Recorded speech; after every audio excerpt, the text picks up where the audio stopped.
Mark Henderson's knees ached. 12 years of concrete floors. 12 years of 12-hour shifts. He was 53 and thinking about retirement more often than he'd admit to anyone. But Rex was just hitting his prime.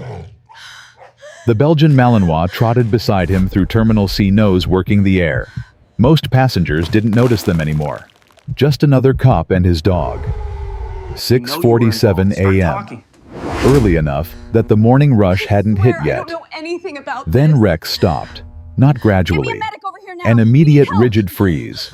Mark's hand went to his radio. Rex. The dog's head swiveled left. His ears came forward. His tail dropped. His breathing changed shallow, rapid-focused.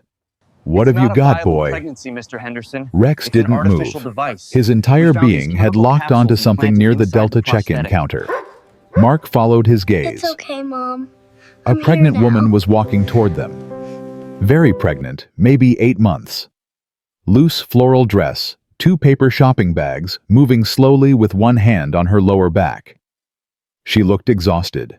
She looked ordinary, but Rex was trembling. Easy, Mark said quietly. The woman was getting closer. 30 feet away. She hadn't noticed them yet. 20 feet. Rex's whine turned into a growl. Rex, heel! The dog lunged forward so hard the leash nearly tore from Mark's grip, and then he was barking not the controlled alert bark they'd practiced 10,000 times, but something raw and desperate. The woman froze. Her bags dropped. Bottles of water spilled across the floor. Baby clothes scattered, tiny socks, a yellow onesie. Make him stop! Her voice cracked. Please make him stop! Passengers backed away. An elderly couple grabbed their grandson and pulled him behind a pillar. A businessman held up his phone, already recording. Rex down. But Rex wasn't listening. He was beyond training now, barking so hard his front paws lifted off the ground with each burst. The woman pressed both hands to her belly, tears streaming. I'm pregnant. I'm just pregnant. Why is he? Sir, control your dog. A TSA supervisor jogged toward them, radio in hand. Mark wasn't watching the supervisor. He was watching the woman's hands, how they shook, how her fingers kept spreading and pressing against her dress like she was checking for something. He was watching how her eyes kept darting to the exit signs. And he was watching Rex, who was trying to drag him toward her, nails scraping the floor. Ma'am, stay where you are. I haven't done anything wrong. Her voice climbed higher. I'm going to visit my sister in Denver. That's all. 2 more TSA officers arrived, flanking Mark. Ma'am, we need to run a secondary screening, Johnson said. Just routine. Routine. She laughed, but there was no humor in it. Your dog is acting like I'm a terrorist. Rex's barking had subsided into a constant anxious whine, but he hadn't taken his eyes off her belly. Not her face, not her hands, her belly. What's in the bags? Mark asked quietly. What? The shopping bags. What's in them? Baby things. Just clothes and bottles and... She gestured helplessly. You can see them right there. She was right. Mark could see them. Nothing suspicious. But Rex was still whining, still straining against the leash. Ma'am, I'm Officer Henderson. This is Rex. He's a detection dog. And right now, he's indicating that something's wrong. I need you to come with us. I'll miss my flight. We'll work with the airline. For a moment, he thought she might run. Her whole body tensed, her weight shifting forward. But then her shoulders sagged. Okay.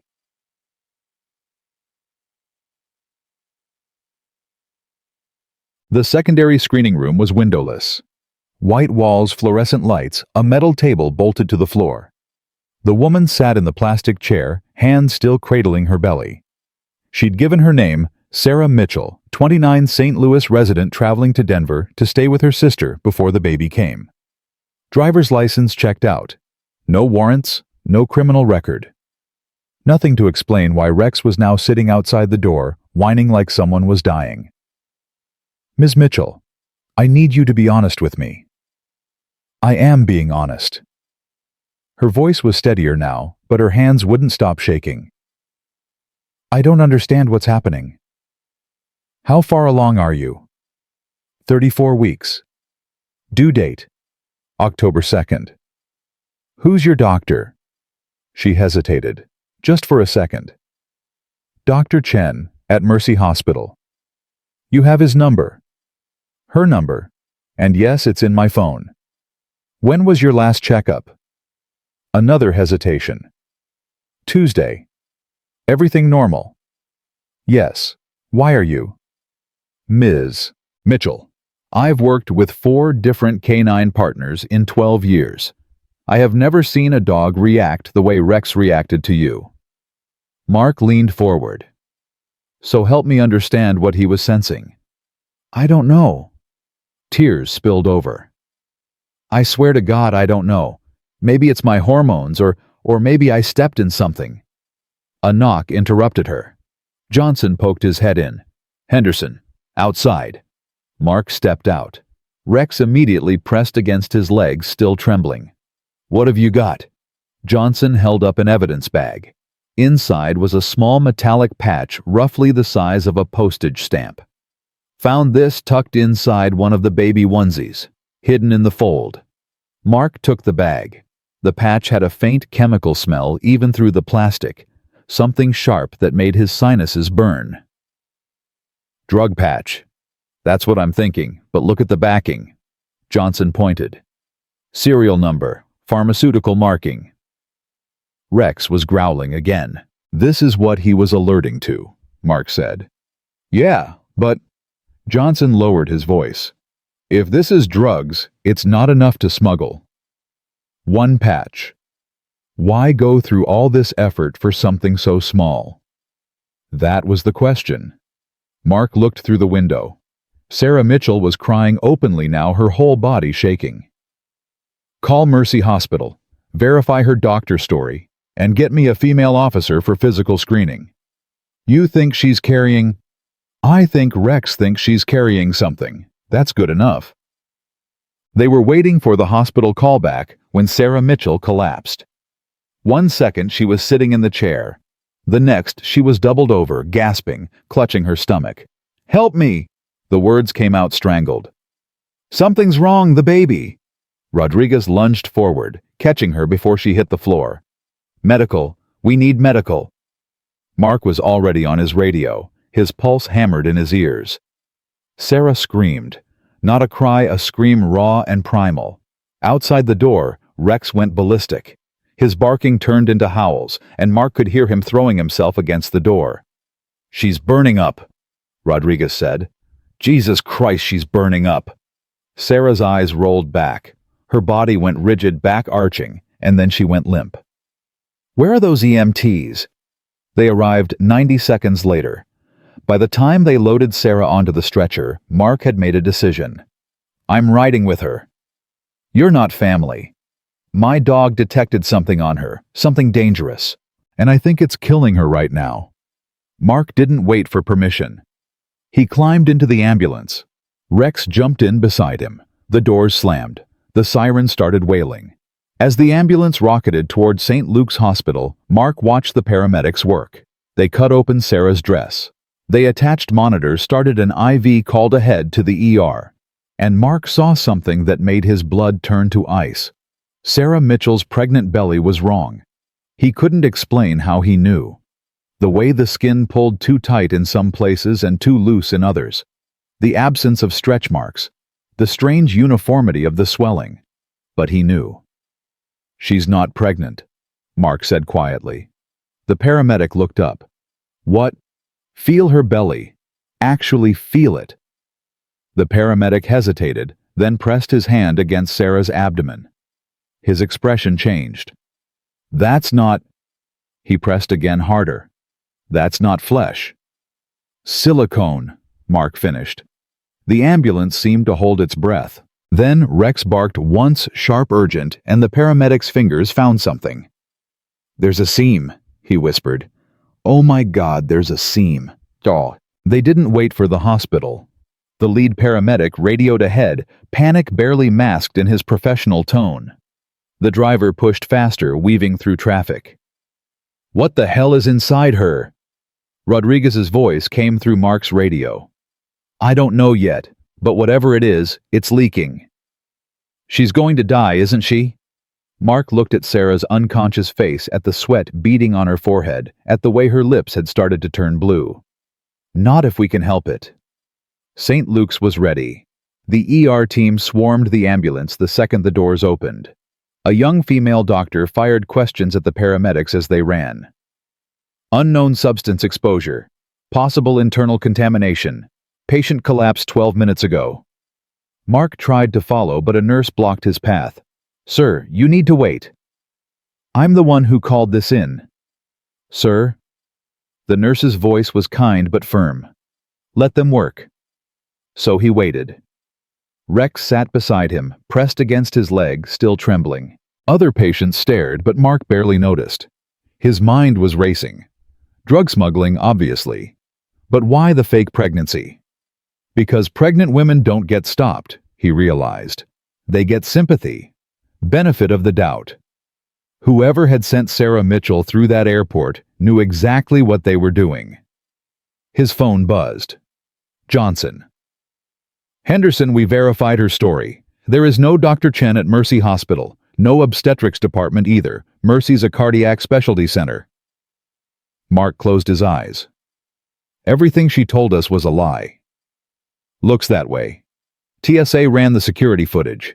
Sarah Mitchell arrived with a man. He dropped her at the curb. We got a clear shot of his face, running it through facial recognition now. "What about her bags?" "Nothing. Baby clothes, diapers, snacks. All legitimate. The patch was the only anomaly." But Rex was alerting to her, not the bags. "Yeah, which means whatever she's carrying is inside the prosthetic." A pause. "Jesus." 23 minutes passed. The doctor emerged from the trauma bay. Her scrubs were splattered with something dark. "Officer Henderson." Mark stood. "How is she?" "Alive." "Barely." The doctor gestured toward an empty consultation room. "We need to talk." Once the door closed, she didn't waste time. "You were right. She wasn't pregnant.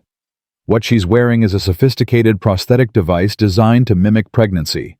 Silicone exterior, mechanical components inside to simulate fetal movement and heartbeat. To fool medical professionals," Mark said. "To fool everyone. This thing is state-of-the-art. If you hadn't told us to look for it, we wouldn't have caught it." "What's inside it?" The doctor's jaw tightened. "Liquid narcotics, primarily fentanyl mixed with several other compounds, sealed in biocompatible capsules designed to pass through customs X-rays." Mark felt his stomach drop. "How much?" "Street value $3 million, maybe more. $3 million strapped to a woman's body, disguised as an unborn child." "One of the capsules ruptured," the doctor continued. "Leaked directly into her bloodstream through skin contact. Acute fentanyl poisoning. If you hadn't gotten her here when you did, she'd be dead." Rex had saved her life, not by attacking her, by refusing to let them ignore the danger she was in. "Can I talk to her?" "She's sedated, but when she wakes up, she's all yours." Made. Sarah Mitchell woke up 4 hours later. Mark was still there. Rex stretched out on the floor beside him, finally calm. Mark watched Sarah's eyes flutter open, watched confusion cross her face. Then memory returned, and with it terror. "Am I?" Her voice was a rasp. "Am I under arrest?" "That depends on whether you want to tell me the truth." Tears welled up immediately. "I couldn't, they said, if I didn't start at the beginning." So she did. Her name really was Sarah Mitchell, St. Louis. But she wasn't visiting a sister. She didn't have a sister. What she had was a son. "Tommy. He's 7. Sarah's voice broke. "He has asthma. Needs an inhaler, nebulizer treatments, emergency room visits when it gets bad. My insurance doesn't cover it all. I was drowning in medical debt." "So you agreed to smuggle drugs?" "One trip. That's what they told me. One trip, $50,000, all my debt erased." She laughed bitterly. I believed them. Who's they? I don't know his real name. Everyone calls him Hale. He runs a courier service legitimate on the surface. But underneath, she trailed off. He moves drugs, Mark finished. People too. Women mostly. He finds us on social media, in debt support groups, anywhere desperate people gather. He's very good at identifying targets. Sarah's hands twisted the blanket. He told me the prosthetic was foolproof. Told me dogs couldn't detect through the silicone. Told me I'd walk through security and nobody would look twice. He was wrong. Your dog... Sarah looked at Rex. Fresh tears spilled over. He wasn't trying to attack me. He was trying to save me. Mark didn't answer. Where's Tommy now? He asked instead. With my neighbor. She thinks I'm at a job interview. Sarah's face crumpled. Oh God, what's going to happen to him if I go to prison? That's not my department, but the DEA is going to want everything you know about Hale. Names, locations, how the operation works. If you cooperate, it'll go better for you. He'll kill me. We'll protect you. You can't promise that. She was right. He couldn't. His phone rang. Johnson again. Henderson, we got him. The guy who dropped Sarah off. Victor Hale, registered owner of Swift Courier Services. And you're not going to believe this, we have 2 more women scheduled on flights out of Lambert today. Same paperwork, traveling alone, both pregnant. Mark finished. How'd you know? Because it's a network. Sarah Mitchell was just one piece. He looked at Sarah, who was watching him with desperate eyes. How many others? Mark asked her. How many women has Hale recruited? I don't know, we weren't allowed to meet. But... She hesitated. When he fitted me with the prosthetic, there were 3 other women in the waiting room. 3 that I saw. Mark's hand tightened on the phone. Johnson shut down every departure gate. Screen every pregnant woman trying to board a flight out of Lambert in the next 6 hours. That's going to cause chaos. Better chaos than letting $3 million worth of fentanyl hit the streets. Or letting 3 more women die. The operation took 17 hours. They found the 2nd woman at Gate B7, boarding a flight to Dallas. She panicked when TSA pulled her aside, tried to run, made it maybe 10 feet before her legs gave out and she collapsed convulsing on the terminal floor. The capsule inside her prosthetic had ruptured from the stress. EMTs got to her faster this time. Barely. The 3rd woman never made it to the airport. When she heard about the increased security, she called Hale in a panic, and police traced the call to a warehouse district in North St. Louis. They found her there locked in a storage room, still wearing the prosthetic, terrified but unharmed. They found 5 other women in that warehouse, all wearing prosthetics, all terrified, all with children at home and debts they couldn't pay. They found Hale too. He was in the back office, surrounded by computers and ledgers trying to purge the servers, when SWAT broke down the door. Mark wasn't there for the arrest. He was still at St. Luke's, sitting beside Sarah's bed while she slept. You did good, boy, Mark murmured, scratching behind Rex's ears. Rex's tail thumped once. The news broke that evening.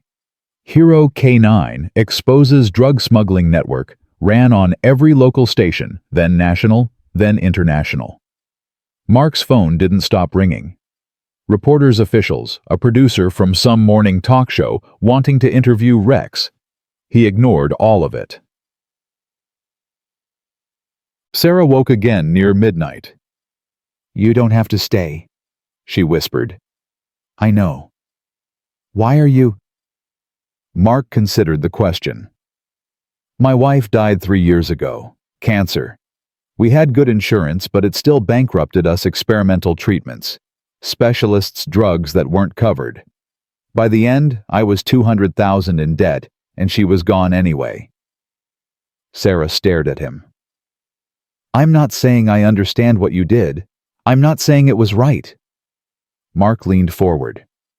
But I understand why you did it, and that matters. Will they let me see Tommy? Her voice was so small. Before whatever happens, I'll make sure of it. Promise? Promise. Rex stirred, then stood and padded over to Sarah's bedside. He rested his chin on the edge of the mattress, looking up at her. Slowly, carefully, Sarah reached out and touched the top of his head. "Thank you," she whispered. Rex's tail wagged gently, once, twice. Then he returned to Mark's side. "The DEA is coming tomorrow," Mark said. "They're going to want to talk to you. I know. Tell them everything, every detail. It's your only chance." "Will it be enough? I don't know, but it's something." The dawn came. Mark watched it through the hospital window Rex pressed against his leg. His phone buzzed. A text from Johnson Hales singing. "Gave up his supplier's distribution network, everything. Biggest trafficking bust in Midwest history. You and Rex are getting commendations." Mark read it twice, then set the phone aside without responding. "Come on, boy," he said quietly. "Let's go home." But before they left, he stopped by Sarah's room one more time. She was awake, staring at the ceiling. Tommy asleep in the chair beside her bed. "Officer Henderson," she said softly. "Just wanted to check on you. They're moving me to a secure facility tomorrow. DEA protection." She looked at Tommy. "They're letting him stay with my neighbor until the trial. After that..." She didn't finish. "One day at a time," Mark offered. "Will I see you again?" "Maybe. If they need me to testify." "I hope your dog knows how special he is."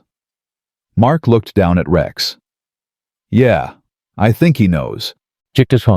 They walked out into the morning light. Mark's truck waited in the far corner. He'd been parked there for over 20 hours.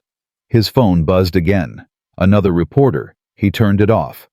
"You know what, Rex?" Mark opened the passenger door. The dog jumped in. "I think I'm done with all this. The badges, the commendations, the news cameras. I just want to go home and sleep for 3 days." Rex barked once softly. They drove in silence through quiet streets. Nobody in those neighborhoods knew what had happened at the airport yesterday. Nobody knew how close they'd come to having $3 million worth of poison flooding their streets. And that was fine. Because the real victory wasn't in the arrest, or the seizure, or the headlines. The real victory was in the 8 women who were alive today. The real victory was in Tommy waking up in that hospital room with his mother still breathing beside him. The real victory was in Rex, who'd done exactly what he was supposed to do. Mark pulled into his driveway, killed the engine. "We made a difference today, didn't we?" Rex's tail thumped. "Yeah, we did." But even as he said it, one thought kept circling. How many more Sarah Mitchells were out there? How many more desperate women had Victor Hale recruited? How many more were boarding planes right now wearing prosthetics filled with poison? How many more bombs were walking through airports disguised as miracles? The call came 3 days later. Mark was halfway through his first real day off in a week. "Henderson, it's Johnson. We've got a situation." Mark closed his eyes. He'd known this was coming. "What kind of situation?" TSA flagged a pregnant woman at O'Hare. Chicago PD brought in their K9 unit, but the dog's not alerting the same way Rex did. They think she's clean, but... Johnson hesitated. "The woman matches the profile.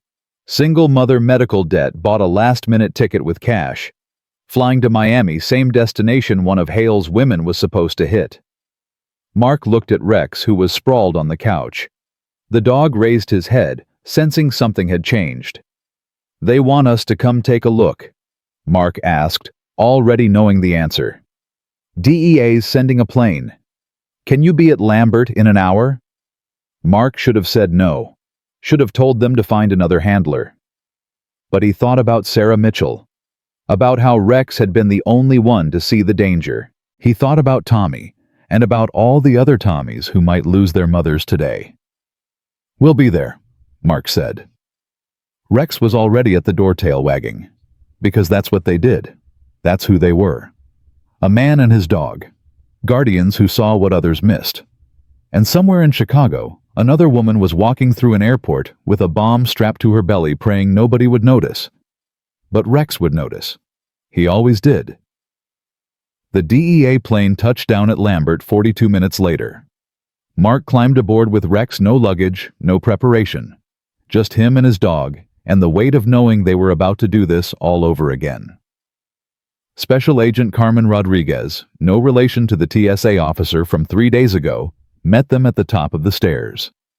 Mid-40s, sharp eyes, the kind of woman who'd seen enough horror that nothing surprised her anymore. "Henderson, thanks for coming on short notice. What have we got?" Woman's name is Lisa Park.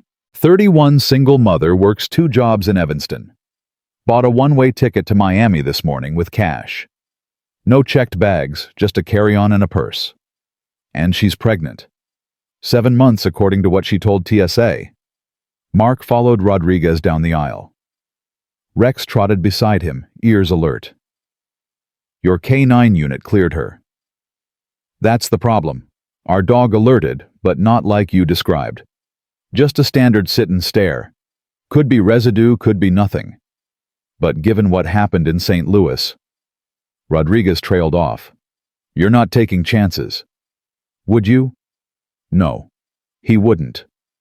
The plane took off 12 minutes later. Mark sat in silence, watching clouds rush past the window. Rex sat at his feet, unusually still. The dog knew they were working.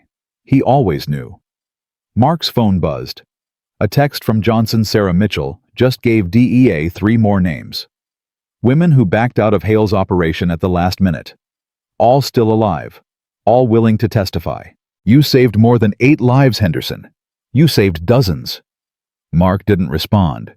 He turned his phone to airplane mode and closed his eyes. But he couldn't sleep. His mind kept replaying those 17 hours, Sarah's scream, Rex's desperate barking, the moment they'd discovered the truth. How many more times would they have to do this? "You okay?" Rodriguez asked quietly. Mark opened his eyes. "Just tired. I read the report. What you and your dog did was incredible. Rex did it. I just held the leash. Don't sell yourself short." Rodriguez leaned forward. "Hale's network stretched across 11 states. 37 confirmed recruits, probably more we haven't found yet.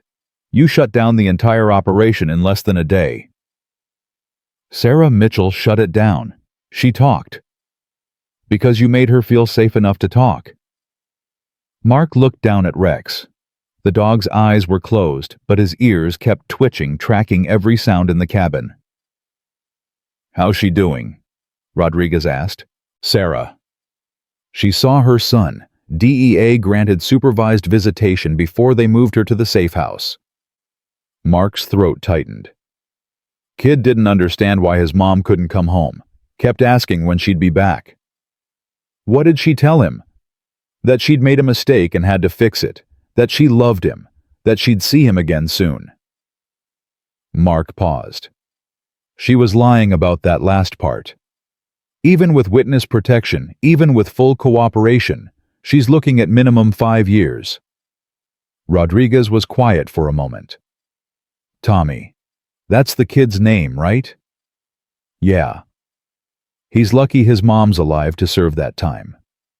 She was right. Mark knew she was right. But it didn't make Tommy's tears any easier to forget.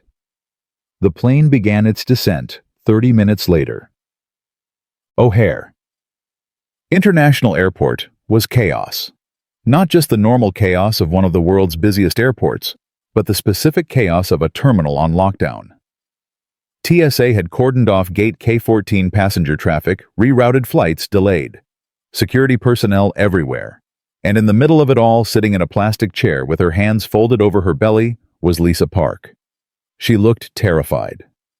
Mark approached slowly, Rex at his side. The dog's nose was already working, sampling the air, but his body language was neutral. No alert. No tension. That should have been reassuring. It wasn't. "Ms. Park, I'm Officer Henderson. This is Rex." Lisa's eyes widened. Is he going to?" "He's just going to sniff around you. That's all. You don't need to be afraid." But she was afraid. Mark could see it in the way her hands trembled, in the way she kept pressing them against her belly. Rex moved closer, circled Lisa once, twice. His tail was neutral, his ears forward but relaxed.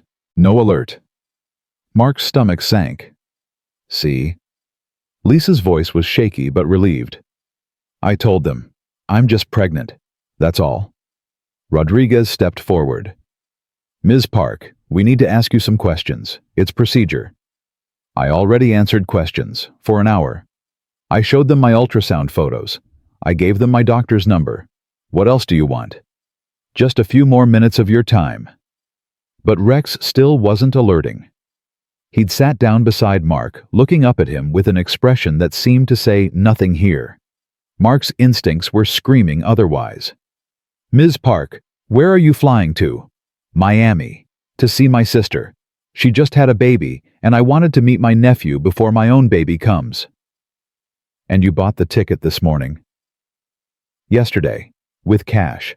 I know how that looks, but I don't have a credit card. Her voice caught. I'm not good with money. I use cash for everything. What's your sister's name? Rebecca. Rebecca Park. Address in Miami. Lisa rattled off an address without hesitation.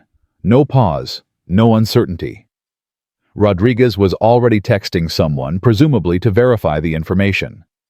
Mark crouched down beside Rex. What do you think, boy? The dog tilted his head, then stood and walked back to Lisa. Sniffed her shoes. Her bags circled her one more time. Still nothing.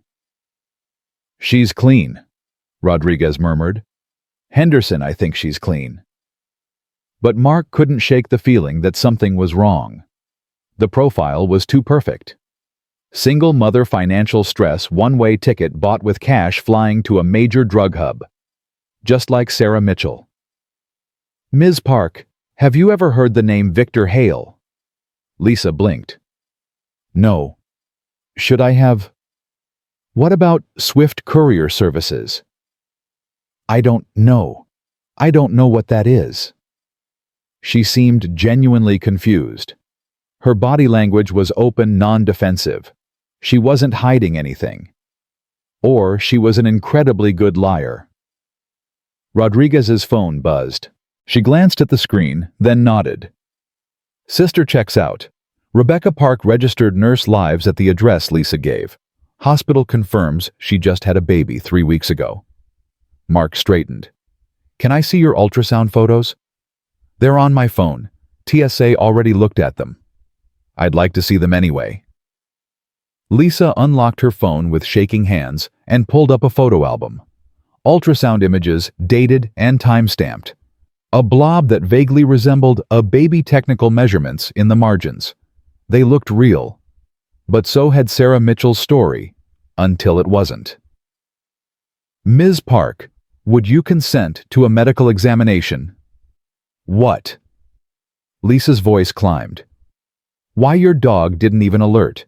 You said he was trained to detect whatever you're looking for. He didn't find anything. I know, but I'd feel better if... No. Lisa stood abruptly. Her hand went protectively to her belly. No. I've been cooperative. I've answered every question. I've missed my flight. I'm not letting you examine me like I'm some kind of criminal when I haven't done anything wrong. She was right. They had no probable cause. Rex hadn't alerted. The background check came back clean. The ultrasound photos looked legitimate. They had nothing. Ms. Park, I apologize for the inconvenience, Rodriguez said smoothly. You're free to go. We'll work with the airline to get you on the next available flight. Lisa grabbed her bags. Thank you. God, thank you. She hurried toward the gate, moving as fast as her pregnant belly would allow. Mark watched her go, every instinct screaming that they were making a mistake. Let her go, Rodriguez said quietly. We don't have grounds to hold her. What if we're wrong? Then we're wrong. But we can't detain every pregnant woman who fits a profile. That's not how this works. Mark knew she was right. But knowing didn't make it easier to watch Lisa Park disappear into the crowd. Rex whined softly. "You feel it too, don't you?" Mark murmured. The dog's tail was down his ears back. He looked uncertain, conflicted, and that scared Mark more than anything. They were walking back toward the terminal exit when Mark's phone rang. Johnson, again. "Henderson, where are you?" "O'Hare, we just cleared a pregnant woman. Turned out to be..." "Forget her. We've got a bigger problem. Hale's lawyer just posted bail." Mark stopped walking. "What?" "Judge granted bail an hour ago. $3 million. Some anonymous benefactor posted it in cash." "That's not possible. Hale's a flight risk." Prosecutor argued that. Judge didn't care. Said the evidence was strong enough that Hale wouldn't run. Johnson paused. He was wrong. Hale's gone. Ankle monitor was disabled 40 minutes ago. By the time U.S. Marshals got to his house, he was gone. He's in the wind. Mark's hand tightened on the phone. "He's going to run the operation remotely. He's going to..." "We know. DEA's already scrambling. But Henderson, there's something else. Something you need to hear." "What?" "We pulled Hale's phone records. He made 3 calls in the last 24 hours. All to the same Chicago number. All to..." Mark's blood turned to ice. "O'Hare?" "Yeah." "Lisa Park." "We're running the number now, but..." Mark was already running. Rex bolted ahead of him, sensing the urgency. Rodriguez shouted something behind them, but Mark didn't stop. Lisa Park was at gate K14, boarding pass in hand, walking toward the jet bridge. "Stop!" Mark's voice echoed through the terminal. "TSA! Stop that woman!" Lisa heard him. She froze for just a second, long enough for Mark to see the recognition in her eyes, the calculation. Then she ran. Not toward the exit. Toward the secure area deeper into the terminal where she thought she'd be safe. But she was pregnant, or pretending to be, and Mark was a 53-year-old cop with bad knees. Neither of them was fast. Rex was fast. The dog hit full speed in 3 strides, closing the distance in seconds. He didn't bite, didn't attack, just cut Lisa off, forcing her to stop or trip over him. She stopped. Hands up, breathing hard, tears streaming down her face. "Please," she gasped. "Please, I don't." Then she collapsed. Just like Sarah Mitchell had collapsed. Just like the woman at gate B7 had collapsed. And Mark knew with horrible certainty that they were already too late. The EMTs arrived in under 2 minutes. They cut Lisa's dress open, attached monitors, started an IV. And there it was, the same prosthetic belly, the same silicone texture, the same mechanical heartbeat, simulating life where there was none. "Get it off her," Mark commanded. "Get it off now." "Sir, we need to..." "She's being poisoned from the inside. You need to remove the device now." The lead paramedic looked at Rodriguez. She nodded. They worked fast, cutting through the elastic straps, peeling away the prosthetic. Lisa was barely conscious, her lips already turning blue. "There," one of the paramedics said, pointing. "Capsule rupture. Same as the St. Louis case." Mark crouched beside Lisa. Rex pressed against his leg, whining. "Lisa! Lisa, look at me!" Her eyes struggled to focus. "Who gave you the prosthetic? Was it Hale?" "I don't..." She coughed and blood flecked her lips. "I don't know who Hale is." "Who fitted you with this device? Who told you to get on that plane?" "A man. He said $50,000. He said my daughter..." Her voice broke. "My daughter needs surgery, heart surgery. I don't have insurance. I couldn't..." She was Sarah Mitchell all over again. A desperate mother. A child who needed medical care. A predator who knew exactly how to exploit that desperation. "What's your daughter's name?" Mark asked gently. "Grace. She's 4. She has a hole in her heart. The doctors say..." Lisa's eyes rolled back. "Stay with me, Lisa. Stay with me." But she was slipping away. The paramedics were shouting medical jargon, moving faster, but Mark could see it in their faces. They were losing her. "Grace needs you," Mark said urgently. "Your daughter needs you. You have to fight Lisa. You have to." Lisa's hand shot out, gripping Mark's wrist with surprising strength. "Tell her," she whispered. "Tell Grace I tried. Tell her I love." Her hand went limp. The monitor flatlined. "No." The word came out as a whisper. "No, no, no." The paramedics worked on her. Chest compressions, medications, electric shocks. 1 minute. 2. 5. But Lisa Park was gone. Mark stood slowly, his legs barely supporting him. Rex pressed against him, whining softly. Rodriguez touched his shoulder. "Henderson." "She had a daughter, 4 years old, heart condition." "I know." Hale knew too. He knew exactly what buttons to push. "We'll find him." "Will we?" Mark turned to face her. "He's got $3 million in cash, a network of contacts across 11 states, and he's already proven he can manipulate the legal system. How exactly are we going to find him?" Rodriguez didn't have an answer. Mark looked down at Lisa's body. At the prosthetic belly lying beside her, cracked open like a broken promise. "How many more?" he asked quietly. "How many more women did he recruit before we shut him down?" "We don't know yet. Sarah Mitchell gave us some names, but not all of them. Not even close." Rodriguez's phone rang. She answered, listened, then closed her eyes. "God." "What?" "TSA just flagged another pregnant woman. Denver International Airport. Behavior pattern matches exactly." Mark felt something inside him go cold. "Is she still in secondary screening?" "But Henderson, she's not cooperating. Demanding a lawyer, refusing medical examination." "Get me on a plane, now." "You need rest. You haven't slept in." "Get me on a plane." Rodriguez looked at him for a long moment, then nodded. "I'll make the call." They left Lisa Park's body in the hands of the Cook County medical examiner and drove straight to the tarmac. A different DEA plane waited, engines already running. Mark climbed aboard with Rex, his hands still shaking from what he'd just witnessed. A woman had died, right in front of him, begging him to pass a message to her 4-year-old daughter. And he couldn't save her. Rodriguez boarded behind him, already on her phone, coordinating with Denver field office.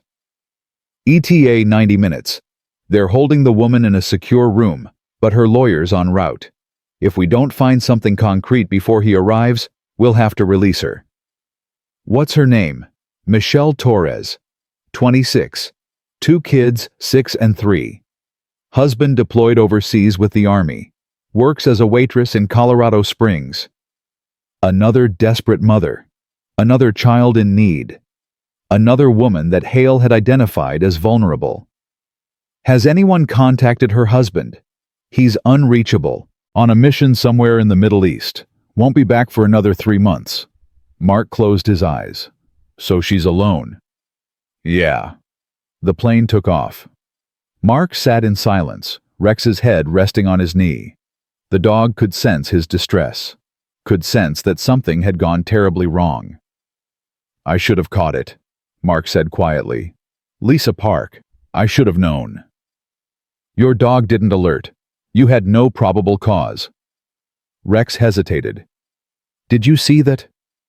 He circled her twice, and both times he hesitated. "I should have trusted that hesitation. You can't second-guess yourself like this. A woman is dead because I let her walk away." Rodriguez leaned forward. "A woman is dead because Victor Hale poisoned her.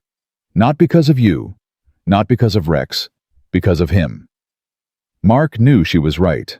Logically, he knew. But logic didn't stop the image of Lisa's hand going limp in his, or the sound of the monitor flatlining, or the knowledge that somewhere in Chicago, a 4-year-old girl named Grace was about to learn that her mother was never coming home. His phone buzzed. A text from Johnson. Found something in Hale's office. Blueprint for the prosthetic devices.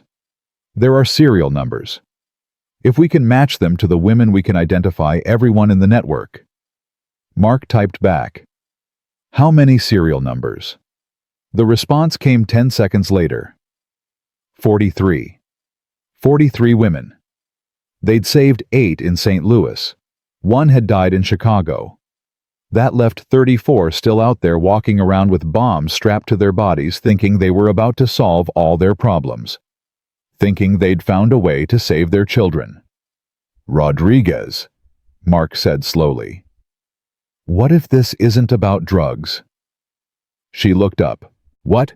The fentanyl, the network, the smuggling. What if that's not the point? Then what is? Mark thought about Sarah Mitchell, about Lisa Park, about Michelle Torres waiting in Denver. Thought about their stories, their children, their desperation. Control, he said. Hale's controlling these women. He finds the most vulnerable people he can. People who'll do anything to save their kids, and he turns them into weapons. But it's not about the drugs. It's about proving he can do it. That's insane. Is it? He recruited 43 women, strapped them with devices worth millions, sent them through airports with minimal security protocols because who's going to stop a pregnant woman? Mark leaned forward. He's not a drug dealer. He's a terrorist, and we just made him famous. Rodriguez stared at him. You think he's escalating? I think we shut down his operation, embarrassed him on national television, and now he's going to prove that we can't stop him. Michelle Torres. And whoever else he can activate before we find him. The plane couldn't fly fast enough. Denver International Airport was on full alert when they landed. TSA had locked down 3 terminals. Bomb squad was on standby. Local PD, FBI, DEA, everyone was there waiting.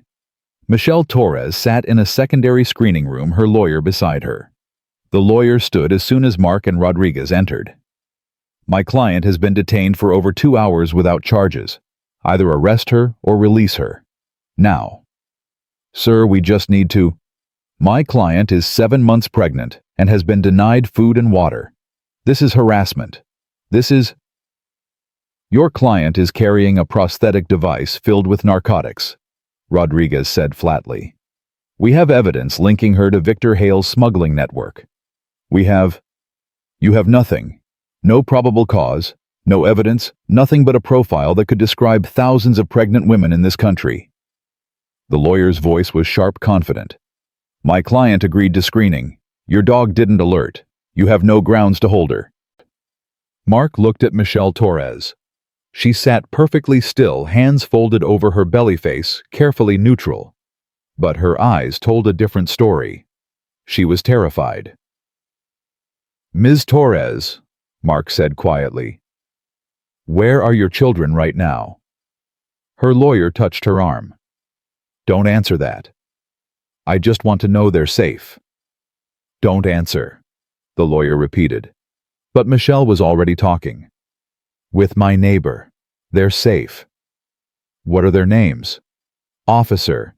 This is completely inappropriate. Jason and Emma, 6 and 3. They're lucky to have you as a mom.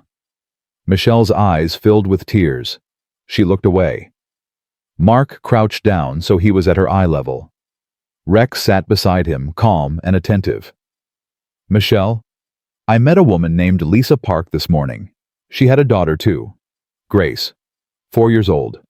Heart condition. Officer Henderson, stop talking to my client. Lisa was wearing the same kind of prosthetic belly you're wearing right now. And do you know what happened to her? Michelle was staring at him now, tears streaming down her face. She died. Right there in the airport. The capsule inside her prosthetic ruptured and poisoned her. She died begging me to tell her daughter that she loved her. Mark's voice was gentle but firm. Is that what you want? You want your neighbor to have to explain to Jason and Emma why their mom isn't coming home. That's enough. The lawyer grabbed Mark's arm. This is coercion. This is... Michelle stood up. Her hands went to her belly, and for a moment Mark thought she was going to run, going to collapse, but she just stood there, tears streaming down her face. "It's real," she whispered. "The baby. It's real." Mark felt the floor drop out from under him. "What?" "I'm really pregnant. It's not a prosthetic. It's real." Rex was already moving, circling Michelle again. This time Mark watched carefully. The dog's behavior was different. Curious, but not alarmed. Interested, but not alerting. Because there was nothing to alert to. "I don't know anyone named Victor Hale," Michelle continued. "I don't know anything about drugs or smuggling. I'm just trying to visit my husband's family in San Diego before the baby comes. That's all." Rodriguez pulled out her phone, already pulling up records. Michelle Torres, Colorado Springs address, husband deployed with the Army, everything checks out. Hospital records confirm pregnancy. Obstetric appointments, ultrasounds, everything. Mark stood slowly. "You're really pregnant." "Yes." Michelle's voice broke. "I told them that. I told everyone that. But nobody believed me." Her lawyer was already gathering papers. "My client is leaving, now, and you can expect a formal complaint about this harassment." They walked out. Mark stood in the empty room, Rex at his side, and felt the weight of his mistake crushing down on him. 2 hours. They'd wasted 2 hours on a false lead while Hale was out there activating his network, sending more women to their deaths. "Henderson." Rodriguez's voice was quiet. "It's not your fault." But it was. He'd been so sure, so convinced that he'd found another victim. And he'd been wrong. His phone rang. Johnson. "Henderson, we've got movement. Hale's phone pinged a tower in Kansas City 30 minutes ago. He's on the move, and Jesus, he's heading toward the airport." Mark's exhaustion vanished in an instant. "He's activating someone else." "That's what we think. Kansas City field office is scrambling, but they don't have a K9 unit trained for this. They need Rex." "How far?" "Hour and a half by plane." Mark looked at Rodriguez. She was already nodding. "Let's go," he said. But as they ran toward the waiting plane, Mark couldn't shake the image of Lisa Park's hand going limp in his. How many more hands would go limp before they stopped Hale, and how many mistakes could they afford to make before they ran out of chances? The plane was still climbing when Rodriguez's phone rang again. She answered, listened, then went pale. "What?" Mark demanded. "Hale's phone just pinged again. Different location. He's not at the airport anymore." "Where is he?" "Downtown Kansas City. Moving fast. They think he's in a vehicle." Mark's mind raced. "He's not activating someone. He's running. Or leading us away from whoever he is activating." That thought hit Mark like ice water. "How many flights are leaving Kansas City in the next 2 hours?" Rodriguez was already typing. 63 departures. Destinations all over the country. Miami, Los Angeles, Phoenix, Atlanta. All major drug hubs. Yeah.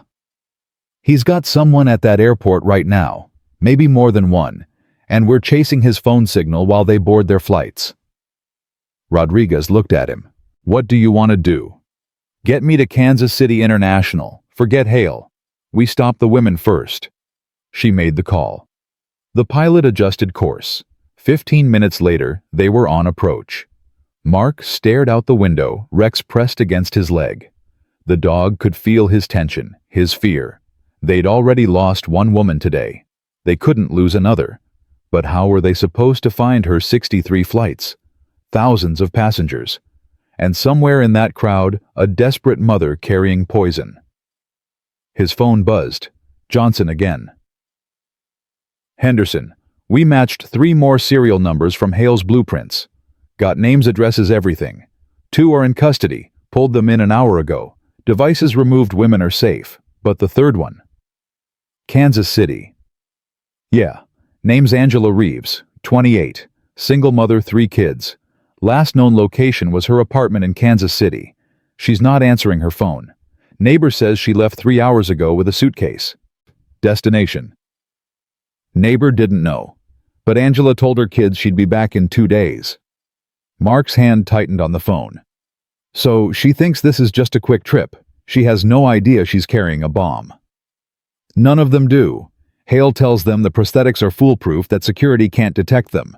He tells them they'll walk through, deliver the package to a contact on the other side, and be home before their kids even miss them. What airline? Working on it. Credit card shows a purchase at Southwest 3 days ago, but we can't confirm. I need a destination, Johnson. I'm trying, but... The plane touched down hard. Mark was already unbuckling Rex on his feet instantly. Text me everything you've got on Angela Reeves. Photo description, everything. On it. Mark and Rodriguez ran through the terminal. TSA supervisors met them halfway, already briefed, already mobilizing. We've got eyes on every gate, one of them said, but without a specific flight. Southwest Terminal. Now. They ran. Mark's phone buzzed with Johnson's text. A photo appeared, Angela Reeves smiling, holding a baby. Dark hair, round face, tired eyes. She looked like every other exhausted mother Mark had ever seen. She looked like Sarah Mitchell.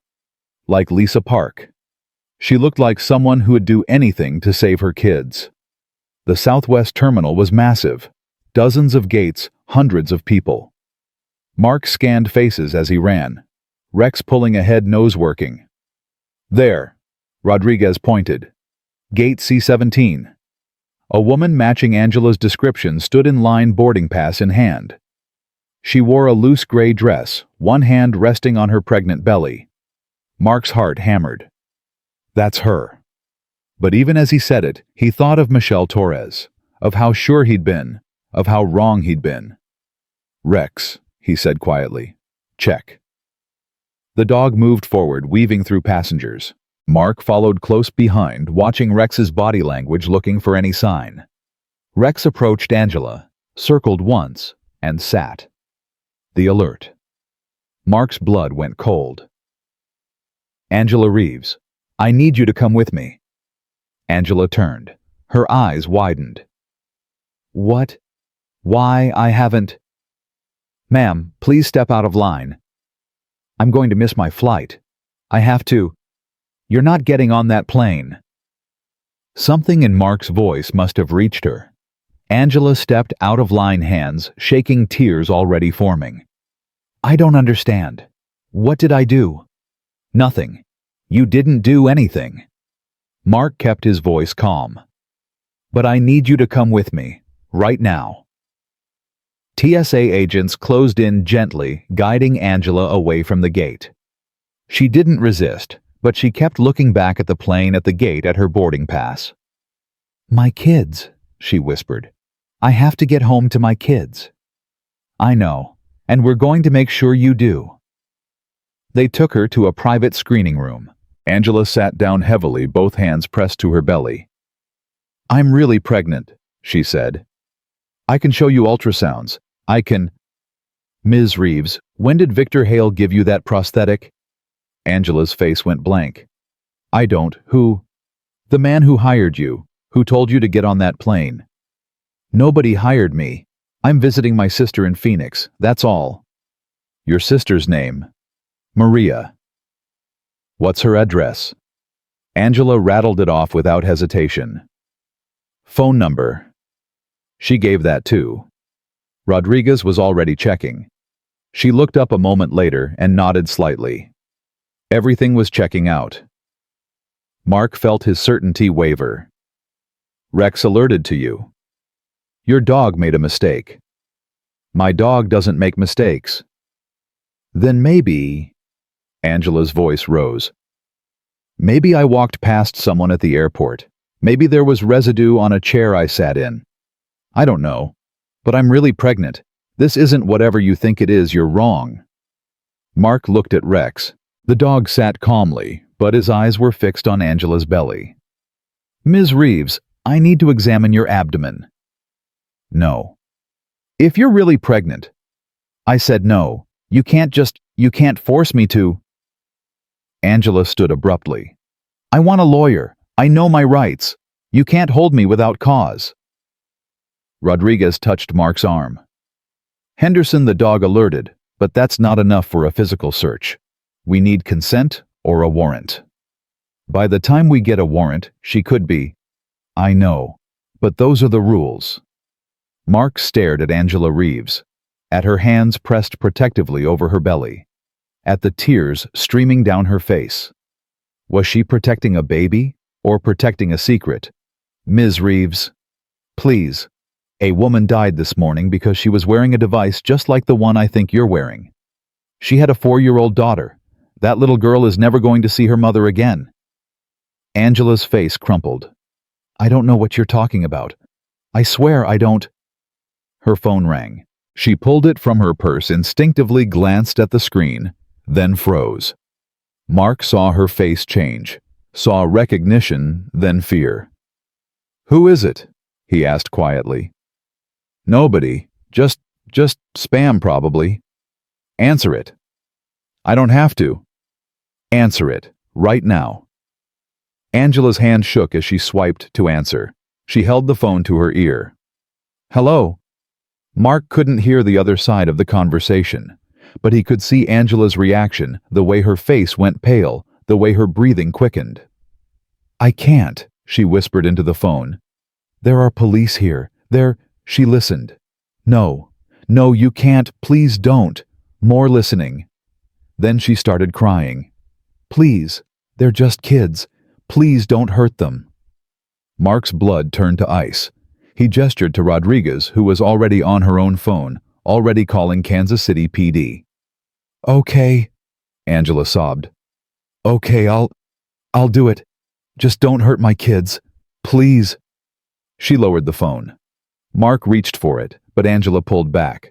He says, her voice broke. He says if I don't get on that plane, if I don't make the delivery, his people will go to my apartment.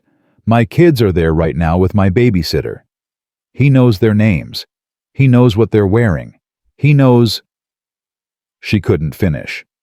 Mark grabbed her phone. The call had already ended. Rodriguez, tell me you got a trace. Working on it. Kansas City PD is en route to her apartment now, but if Hale's people are already there. His phone rang. Johnson. Henderson, we've got a situation. Someone just posted bail for 8 women we picked up in the St. Louis raid. Anonymous benefactor, just like with Hale. They walked out of custody 20 minutes ago. Where are they now? We don't know. Ankle monitors were disabled immediately. All 8 women are in the wind. Mark felt the ground shifting under his feet. This wasn't just about stopping smugglers anymore. This was bigger, more coordinated. This was a war. Angela, Mark said quietly. Tell me about the man who hired you. I never met him. Everything was on the phone on encrypted apps. He knew everything about me, my kids' names, my debts, where I worked. He knew I couldn't afford daycare, that I was about to lose my apartment. Angela's tears wouldn't stop. He offered me $50,000, 1 trip, 1 delivery.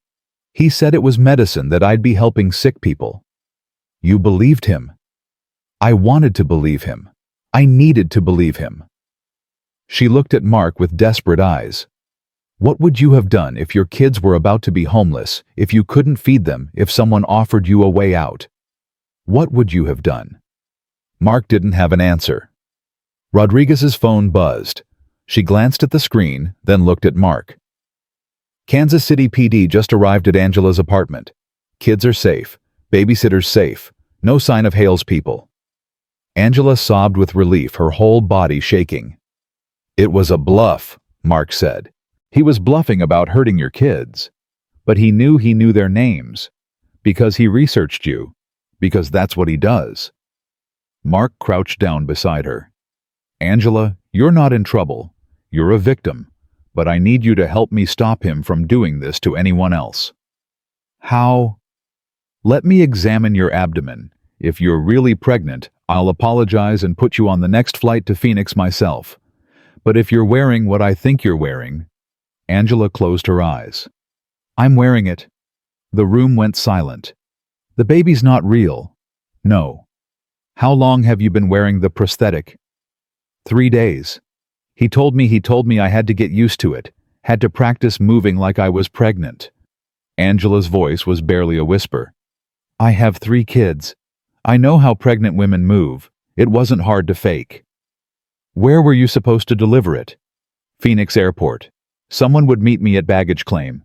I'd go to the bathroom, remove the prosthetic, put it in my suitcase. Then I'd visit my sister for real, like nothing happened. And the $50,000 direct deposit once I texted a confirmation code. Mark stood. Rodriguez, get medical in here. We need to remove that device now. I'm calling them. Mark turned back to Angela. You did the right thing. You just saved your own life. Did I? Angela looked up at him. Hale knows I talked. He knows I'm here. What do you think he's going to do? That question hung in the air. Rodriguez's phone rang. She answered, listened, then her face went ashen. What? Mark demanded. Hale's phone just pinged again. He's at Kansas City International. Terminal A. That's... Mark's stomach dropped. That's this terminal. He's here. Everyone moved at once. TSA agents flooded the room. Rodriguez was on her radio calling for backup for bomb squad for everyone. Mark grabbed Angela's arm. Where in Terminal A were you supposed to board? Gate A9. But he's not here for you. He's here for someone else.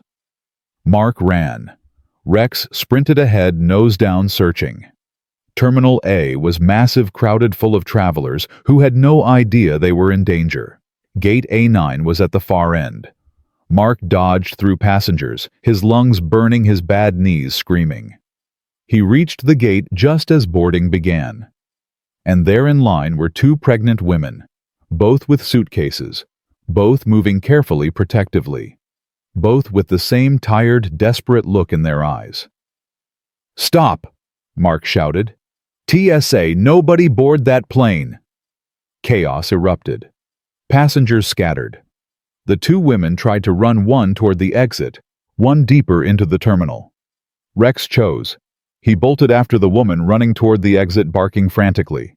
Mark followed, his radio clutched in his hand.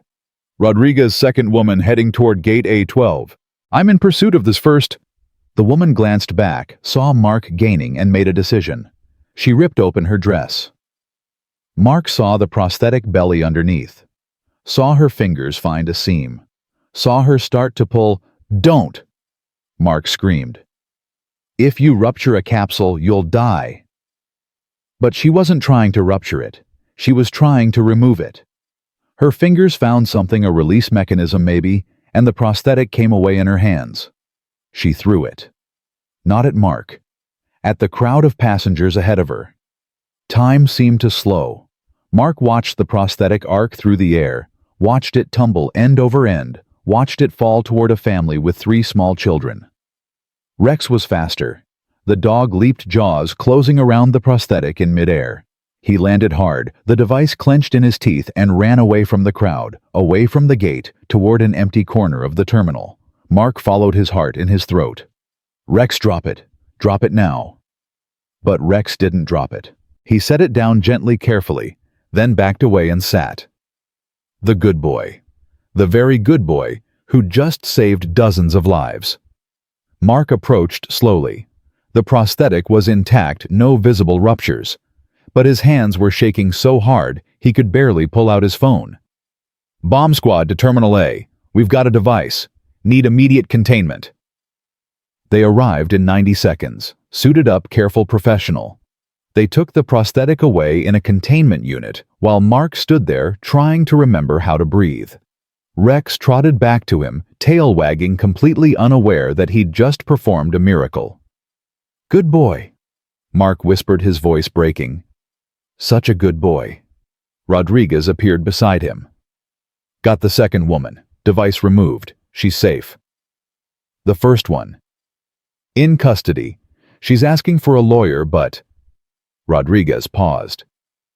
Henderson, she's 13 years old. Mark's world tilted. What value? 13. Fake ID. Fake story, probably a fake prosthetic pregnancy to match. Hale's not just recruiting desperate mothers anymore. He's recruiting children. Mark looked at Rex, who was sitting calmly waiting for his next command. How did you fight someone who'd use a 13-year-old girl as a weapon? His phone rang. Unknown number. Mark answered. Henderson. Officer Henderson. The voice was smooth, educated, almost friendly. I've been hearing so much about you and your remarkable dog. Mark's blood went cold. Hale. I prefer Victor, but yes, I wanted to congratulate you. You've been quite the thorn in my operation. Where are you? Leaving Kansas City, I'm afraid. I've seen enough, but don't worry, we'll see each other again soon. You're going to prison. Am I? Hale laughed. You've caught what a dozen women seized a few devices. Congratulations, you've barely scratched the surface. We have your blueprints. We know about all 43. Hale's laugh was genuine now. Oh, Officer Henderson, those blueprints were for Phase 1.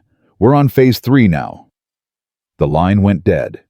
Mark stood there, phone pressed to his ear, trying to process what he'd just heard. Phase 3. Rodriguez, he said slowly. How many women did we actually recover from the warehouse? 5, plus the 3 we pulled from airports. That's 8 total. Hale recruited 43. Yeah. We're still hunting for the other 35. What if those blueprints were fake? What if he wanted us to find them? Rodriguez stared at him. Why would he? To make us think we knew the full scope. To make us think we were winning. Mark's hands clenched into fists. While we were chasing 43 women, he was recruiting 100 more. Or 200. Or, we don't know that. Don't we? Mark looked at her. He just told me we've barely scratched the surface. He's not panicking. He's not running scared. His phone rang again. Johnson. Henderson, you need to see this. I'm sending you a link. What is it? Just look. The link came through. Mark opened it. A video. Posted on some dark web forum 10 minutes ago. The title read, To Officer Henderson and His Faithful Dog. Mark's finger hovered over the play button. Don't, Rodriguez warned. Let the tech team review it first. But Mark was already pressing play. Victor Hale appeared on screen. Sitting in what looked like a nondescript hotel room, hands folded calmly on a table. Officer Henderson, Hale began. I wanted to thank you. Your efforts have been extraordinary. You and Rex have saved 8 lives. You should be proud. Hale's smile widened. But here's what you don't understand. Those 8 women, they were never meant to succeed. They were tests, prototypes, training exercises to help me refine the system. Mark's blood turned to ice. The real operation begins tomorrow. 30 airports. 60 women, all boarding planes simultaneously, all carrying devices your dog won't detect because I've learned from your methods. I've adapted, evolved. Hale leaned forward. You can't stop them all, Officer Henderson. Even with your miracle dog, you can't be in 30 places at once. So here's my question, who do you save? Which airport do you choose? Which women do you rescue while others die? The video froze on Hale's face. Mark lowered his phone slowly. He's insane, Rodriguez whispered. No. Mark's voice was hollow. He's smart. He's been playing us from the beginning. What do we do? Mark looked down at Rex. The dog was watching him, waiting for direction. What did they do? How did you stop a network that was everywhere and nowhere? How did you save 60 women when you barely had time to save 1? We call everyone, Mark said finally. FBI, DEA, TSA, local PD at every major airport. We share everything we know about the devices, the symptoms, the profiles. We train their dogs. That'll take days, he said tomorrow. Then we work fast. But even as Mark said it, he knew the truth. Hale was right. They couldn't stop them all. Some of those women were going to die, and there was nothing Mark could do to save them. They worked through the night. Conference calls with 30 airports, training videos sent to every K-9 unit in the country, profiles distributed to TSA agents coast to coast.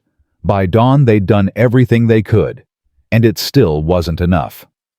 Mark sat in the Kansas City field office, Rex asleep at his feet.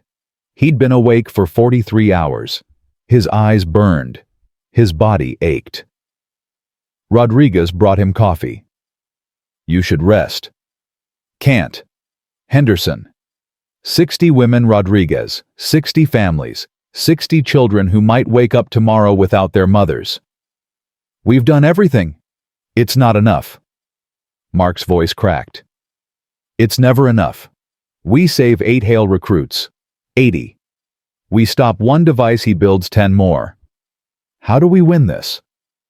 Rodriguez sat beside him. "We don't. Not today. Maybe not tomorrow. But eventually we will." "How can you be sure because of that?" She pointed at Rex. "Because you've got the best detection dog in the country. Because you won't give up. Because Hale made one critical mistake." "What's that?" "He made this personal. He called you out by name. He's not just running an operation anymore, he's trying to prove he's smarter than you. And that kind of ego," Rodriguez smiled grimly, "that's what's going to bring him down." Mark wanted to believe her. His phone buzzed. Johnson. "Henderson, we've got something. Hale's video, our tech team traced it. He made a mistake with the metadata. We know where he recorded it." Mark sat up straight. "Where, Yana?" "Dallas. Motel 6 off Highway 35. Local PD is en route now." "I want to be there." "Henderson, you can barely stand." "I want to be there." Rodriguez was already calling for the plane. 20 minutes later, they were airborne. Mark stared out the window as the sun rose. Rex stirred, stretched, then settled his head on Mark's knee. "Almost there, boy," Mark murmured. Almost there. But were they? Or were they just chasing shadows? While Hale laughed and activated his network. The plane touched down in Dallas 45 minutes later. Local PD met them at the airport. 3 squad cars, lights flashing, ready to move. They drove in silence. The Motel 6 was exactly the kind of place someone like Hale would hide, cheap, anonymous cash only. Room 217. SWAT was already in position. Rodriguez gave the signal. They breached the door. The room was empty. No Hale, no equipment. No sign anyone had been there at all. Except for one thing. On the bed, carefully arranged, was a police K-9 vest. And pinned to the vest was a note, "For Rex. He'll need this tomorrow. VH." Mark picked up the vest with shaking hands. It was exactly Rex's size. "He's taunting us," Rodriguez said quietly. "No." Mark turned the vest over. On the back, embroidered in neat letters, was a single word, hero. "He's honoring him. He's—" Mark couldn't finish. His phone buzzed. A text from an unknown number. "Tomorrow, Officer Henderson. 30 airports, 60 women. Let's see if your hero can save them all." Mark looked at Rex. The dog tilted his head, waiting. And Mark realized that tomorrow they were going to find out if a dog could save the world, or if they were already too late. Mark didn't sleep that night. He sat in the Dallas field office, the K-9 vest spread across the table in front of him. Rex lay at his feet, finally resting after 2 days of constant work. Rodriguez paced behind him, phone pressed to her ear. She'd been coordinating with field offices across the country for 6 hours straight. "Confirmed. Atlanta has 3 K-9 units ready. Boston has 2. Seattle." She paused, listening. "1 dog. That's it. What about Portland?" Mark tuned her out. His mind was stuck on Hale's message. 30 airports, 60 women. Tomorrow. Except tomorrow was already here. It was 4:47 a.m. Sunrise in 90 minutes. The first wave of morning flights would begin boarding at 6. "We need to make a choice," Rodriguez said, ending her call. We can't cover 30 airports with the resources we have. We need to prioritize. How do you prioritize lives? Henderson. No, seriously. Tell me how you decide which airports get protection and which ones don't. Tell me how you explain to a 4-year-old girl why her mother died because we chose to save someone else. Rodriguez sat down across from him. We use data. Flight patterns, destinations, previous trafficking routes. We identify the most likely targets. And Hale knows we'll do that. So he'll hit the airports we don't protect. Then what do you suggest? Mark stared at the vest.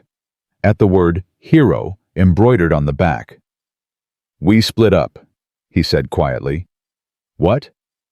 You take half the airports. I take the other half. We move fast, hit as many locations as possible. That's impossible.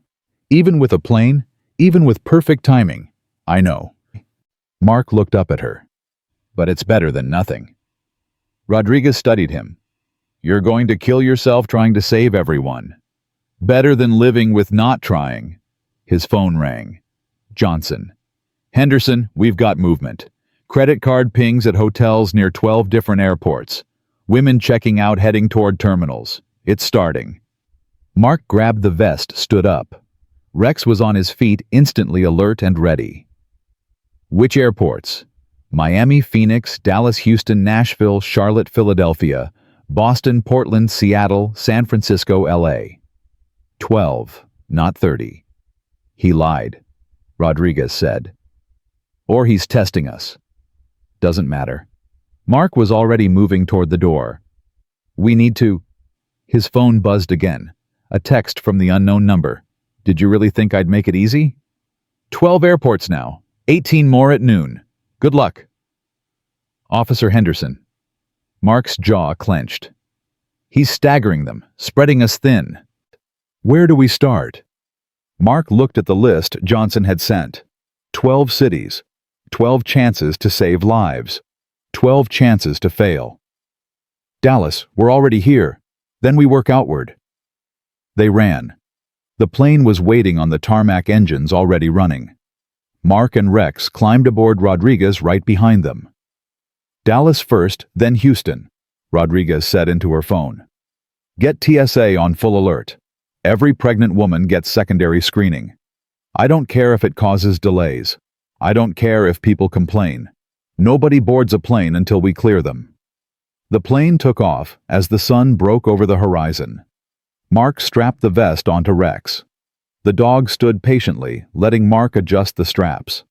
When it was secure, Mark stepped back. Rex looked like what he was, a hero preparing for war. You ready, boy? Rex barked once, sharp and clear. They hit Dallas-Fort Worth International at 6:23 a.m. TSA had already flagged 4 pregnant women in secondary screening. Mark and Rex moved through them quickly, methodically. Rex sniffed each woman, circled, assessed. First woman, no alert. Real pregnancy, real terror at being detained. Mark apologized and sent her on her way. Second woman, no alert. Same story. Third woman, Rex sat. Mark's heart sank. Ma'am, I need you to come with me. The woman started crying immediately. I'm sorry, I'm so sorry. He said my mom would die if I didn't. She was 19. Barely older than a child herself. Medical removed the prosthetic in under 10 minutes. The woman was safe. 1 down. Fourth woman, Mark asked. Already cleared. Boarded her flight 5 minutes ago. Mark felt ice in his veins. Which flight? Southwest 1847 to Phoenix. Get it back, now. TSA called the gate. The plane was already pushing back from the terminal. Tell them to return to the gate. Tell them there's a security threat. 2 minutes later, the plane rolled back. Passengers were confused, some angry. But Mark didn't care. He boarded with Rex. The dog moved down the aisle, checking each passenger. Row by row, seat by seat. He stopped at row 17. The woman sitting there had short blonde hair, glasses, a laptop open on her tray table. She looked like a business traveler, professional, put together, not pregnant at all. Rex sat anyway.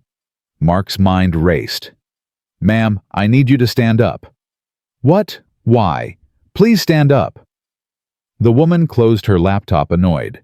This is ridiculous. I have a meeting in Phoenix. She stood, and Mark saw it. The loose blazer.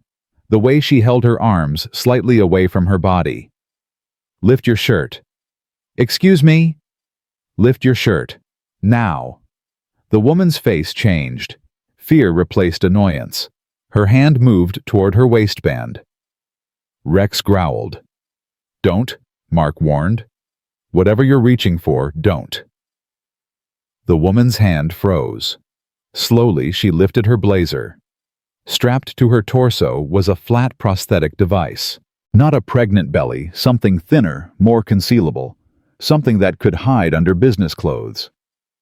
Phase 3, Mark whispered. The woman's eyes filled with tears. My daughter. He has my daughter. Who has your daughter? I don't know his name. He took her from school yesterday. He said if I didn't wear this and get on the plane... Mark was already calling Rodriguez. We've got a problem. Hale's not just using pregnant women anymore. He's using anyone, everyone. We need to expand screening protocols immediately. Henderson, that's impossible. We can't screen every passenger at 30 airports. Then people are going to die. He ended the call and turned back to the woman. What's your daughter's name? Claire. She's 8. Where did he take her? I don't know. He calls me, tells me what to do. He said once I land in Phoenix, once I deliver the device, he'll let her go. He's lying. You know he's lying. The woman nodded, tears streaming. But what if he's not? What if there's a chance? There's no chance. The only way to save your daughter is to help us find him. Medical boarded the plane. They removed the device carefully.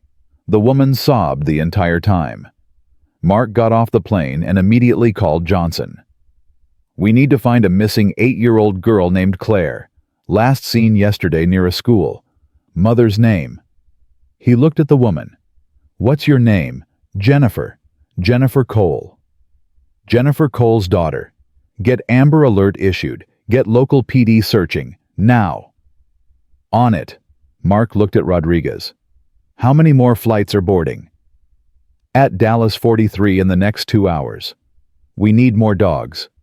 There are no more dogs, not trained for this. Mark's phone buzzed. Johnson again. Henderson, we've got alerts at 3 more airports. Miami just found 2 women. Houston found 1. Phoenix. He paused. Phoenix just had a device rupture. Woman collapsed at the gate. EMTs are en route. Is she alive? Don't know yet. Mark closed his eyes. They were too slow, too scattered. Hale was winning. Get me to Phoenix, now. They ran back to the plane. Takeoff at 7:14 a.m. 90-minute flight. Mark spent the entire time on the phone coordinating with airports, directing K-9 units, trying to be everywhere at once. It wasn't enough. Updates came in rapid-fire. Miami. 3 women detained, devices removed, all safe. Boston. 1 woman collapsed. DOA. Nashville. 2 women detained, 1 escaped, still at large. Charlotte. No alerts yet, waiting. Seattle. 4 women detained, all safe. LA. 1 woman detained, 1 dead, 2 still unaccounted for. The numbers blurred together. Safe, dead, missing, safe, dead. How many more? They landed in Phoenix at 8:47 a.m. Mark and Rex ran through the terminal. TSA directed them to the medical bay. The woman from the ruptured device was already gone. Body-covered EMTs packing up their equipment. She didn't make it, one of them said quietly. Massive fentanyl overdose. We tried, but... Did she say anything? Any last words? The paramedic hesitated. She kept asking about someone named Marcus. Kept saying she was sorry. Another child without a mother. Mark's hands clenched into fists. Where's her phone? TSA has it. Evidence. I need it. Now. They brought him the phone in an evidence bag. Mark pulled it out, scrolled through recent calls. 3 numbers appeared repeatedly. All from the last 24 hours. Mark called the first one. A child answered. Mommy. Mark's throat tightened. Hi. What's your name? Marcus. Where's my mommy? She said she'd call when she landed. Marcus, I'm Officer Henderson. He couldn't finish. How did you tell a child their mother was dead? Is she coming home soon? Marcus, is there an adult there with you? A babysitter or? Grandma's here. She's sleeping. Mommy said not to wake her. Can you wake her for me? It's important. Okay. Rustling sounds. A door opening. Then an older woman's voice, groggy with sleep. Hello? Ma'am, my name is Officer Mark Henderson. I'm with the... He paused, searching for the right words. I need to talk to you about your daughter.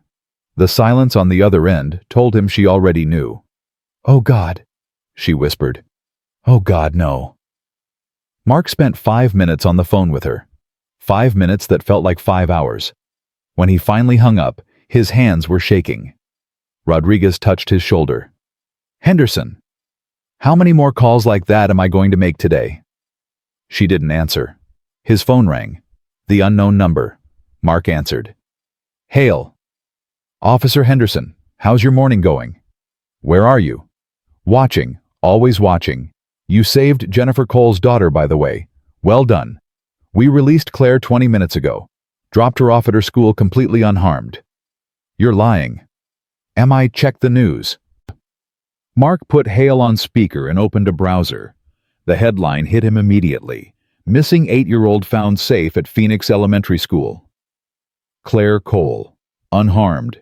Confused, but alive. See? Hale's voice was almost cheerful. I'm not a monster. I keep my promises when people cooperate. You killed 2 women this morning. They died because you interfered. If you'd let them complete their deliveries, they'd be alive right now. That's not how this works. That's exactly how this works. You're so focused on stopping me that you're not seeing the bigger picture. These women need help.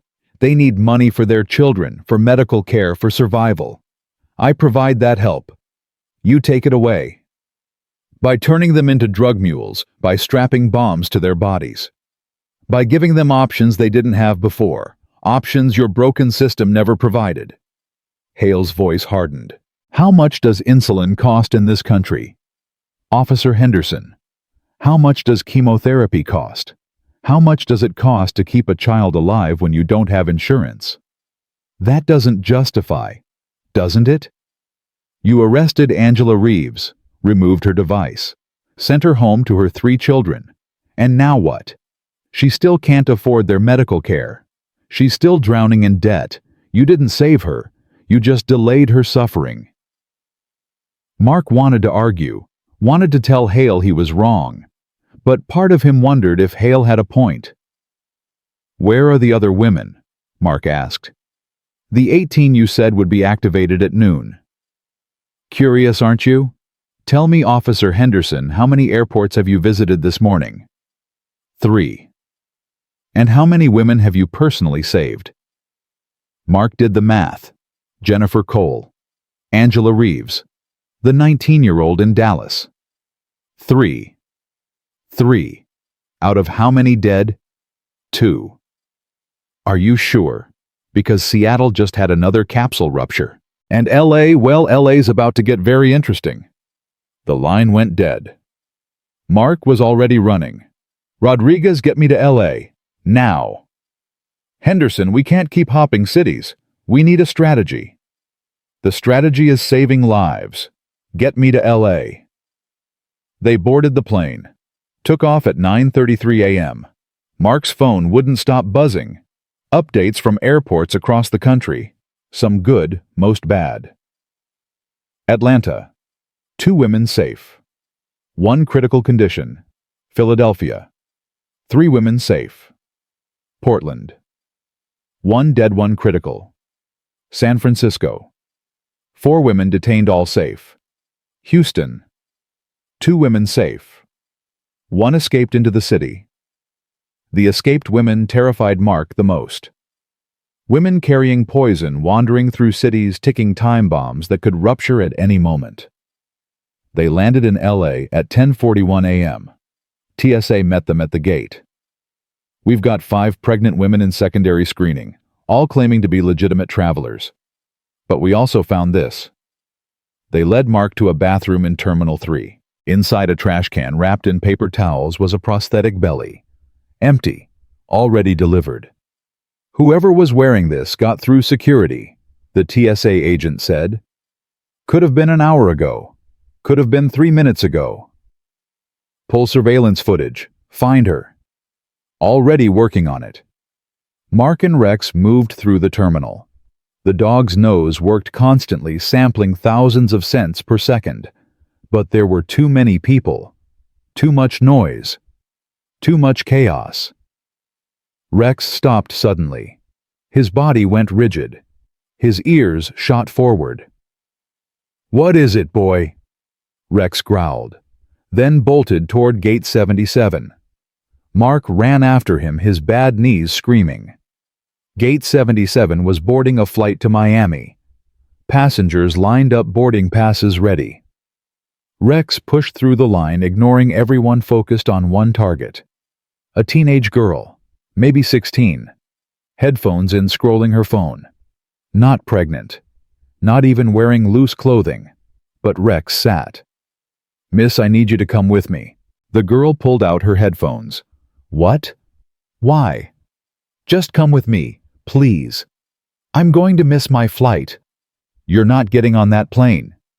Security moved in. The girl looked terrified but compliant. They took her to a private room. "Lift your shirt," Mark said. "This is so messed up. Lift your shirt." The girl did. Strapped to her torso was a thin device, almost invisible under her clothes.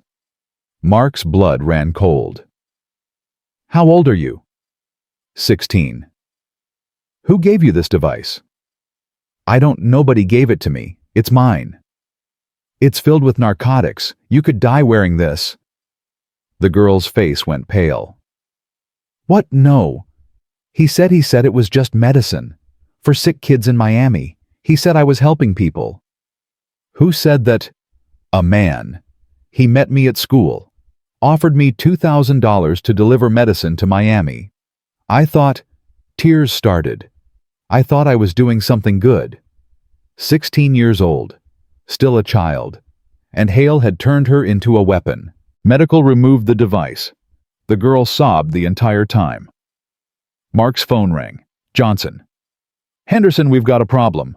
The 18 women Hale mentioned, they're not at airports. They're at train stations." Mark's world tilted. "What?" "Amtrak stations across the country. All boarding trains at noon. Different routes, different destinations. He's spreading the network to trains now. That's thousands of passengers. Dozens of stations. We can't..." "I know." Mark looked at his watch. 11:47 a.m. 13 minutes until noon. "Which stations?" "All the major hubs. New York, Chicago, D.C., New Orleans, Denver, Portland, Seattle, L.A. "We're in L.A. Which station?" "Union Station, downtown." "You've got 12 minutes. Mark grabbed Rodriguez. "We need to go. Now." They ran. The drive to Union Station took 9 minutes. Every second felt like an hour. They arrived at 11:58 a.m. The station was packed. Hundreds of travelers, dozens of departures. "How do we find her?" Rodriguez asked. Mark looked at Rex. "We trust the dog." He unclipped Rex's leash. "Find them, boy. Find them all." Rex took off. Mark and Rodriguez followed, pushing through crowds. Rex's nose worked overtime, zigzagging through the station. He stopped at track 7. A train to San Francisco boarding in 2 minutes. And there in line were 3 women, all pregnant, all carrying small bags, all with the same haunted look in their eyes. "Stop!" Mark shouted. "Nobody board that train!" Chaos erupted. Passengers scattered. The 3 women tried to run, one toward the exit, 2 toward the train. Rex chose the one heading for the exit. Mark grabbed the other two. Rodriguez, I need backup. Police flooded in. They detained both women. Medical arrived seconds later, but the third woman was gone. Mark ran outside Rex ahead of him. The woman was fast, desperate, weaving through traffic. She made it across the street into an alley. Mark followed. His lungs burned, his legs screamed. The woman stopped suddenly, turned to face him. "Don't come closer," she gasped. I'll rupture it myself. I swear I will." Her hand was on her belly, on the release mechanism. Mark raised both hands. "Don't. Please. You'll die." "I'm already dead. My son has cancer, stage 4. The treatment costs $500,000. Insurance won't cover it. I can't." Her voice broke. "I can't watch him die." "Then don't. Help us stop Hale. Help us save your son." "Hale?" She laughed bitterly. "I don't know anyone named Hale. The man who hired me called himself Smith. Said if I delivered this, my son would get treatment. Anonymous donor. All expenses paid." He was lying. Was he? Tears streamed down her face. "Because I got a call this morning. The hospital called. Someone paid my son's treatment in full. Anonymous donation. $300,000. Mark felt the ground shift. What? So maybe he wasn't lying. Maybe he keeps his promises to people who cooperate. Or maybe he's manipulating you. I don't care. The woman's hand tightened on the mechanism. "My son is getting treatment.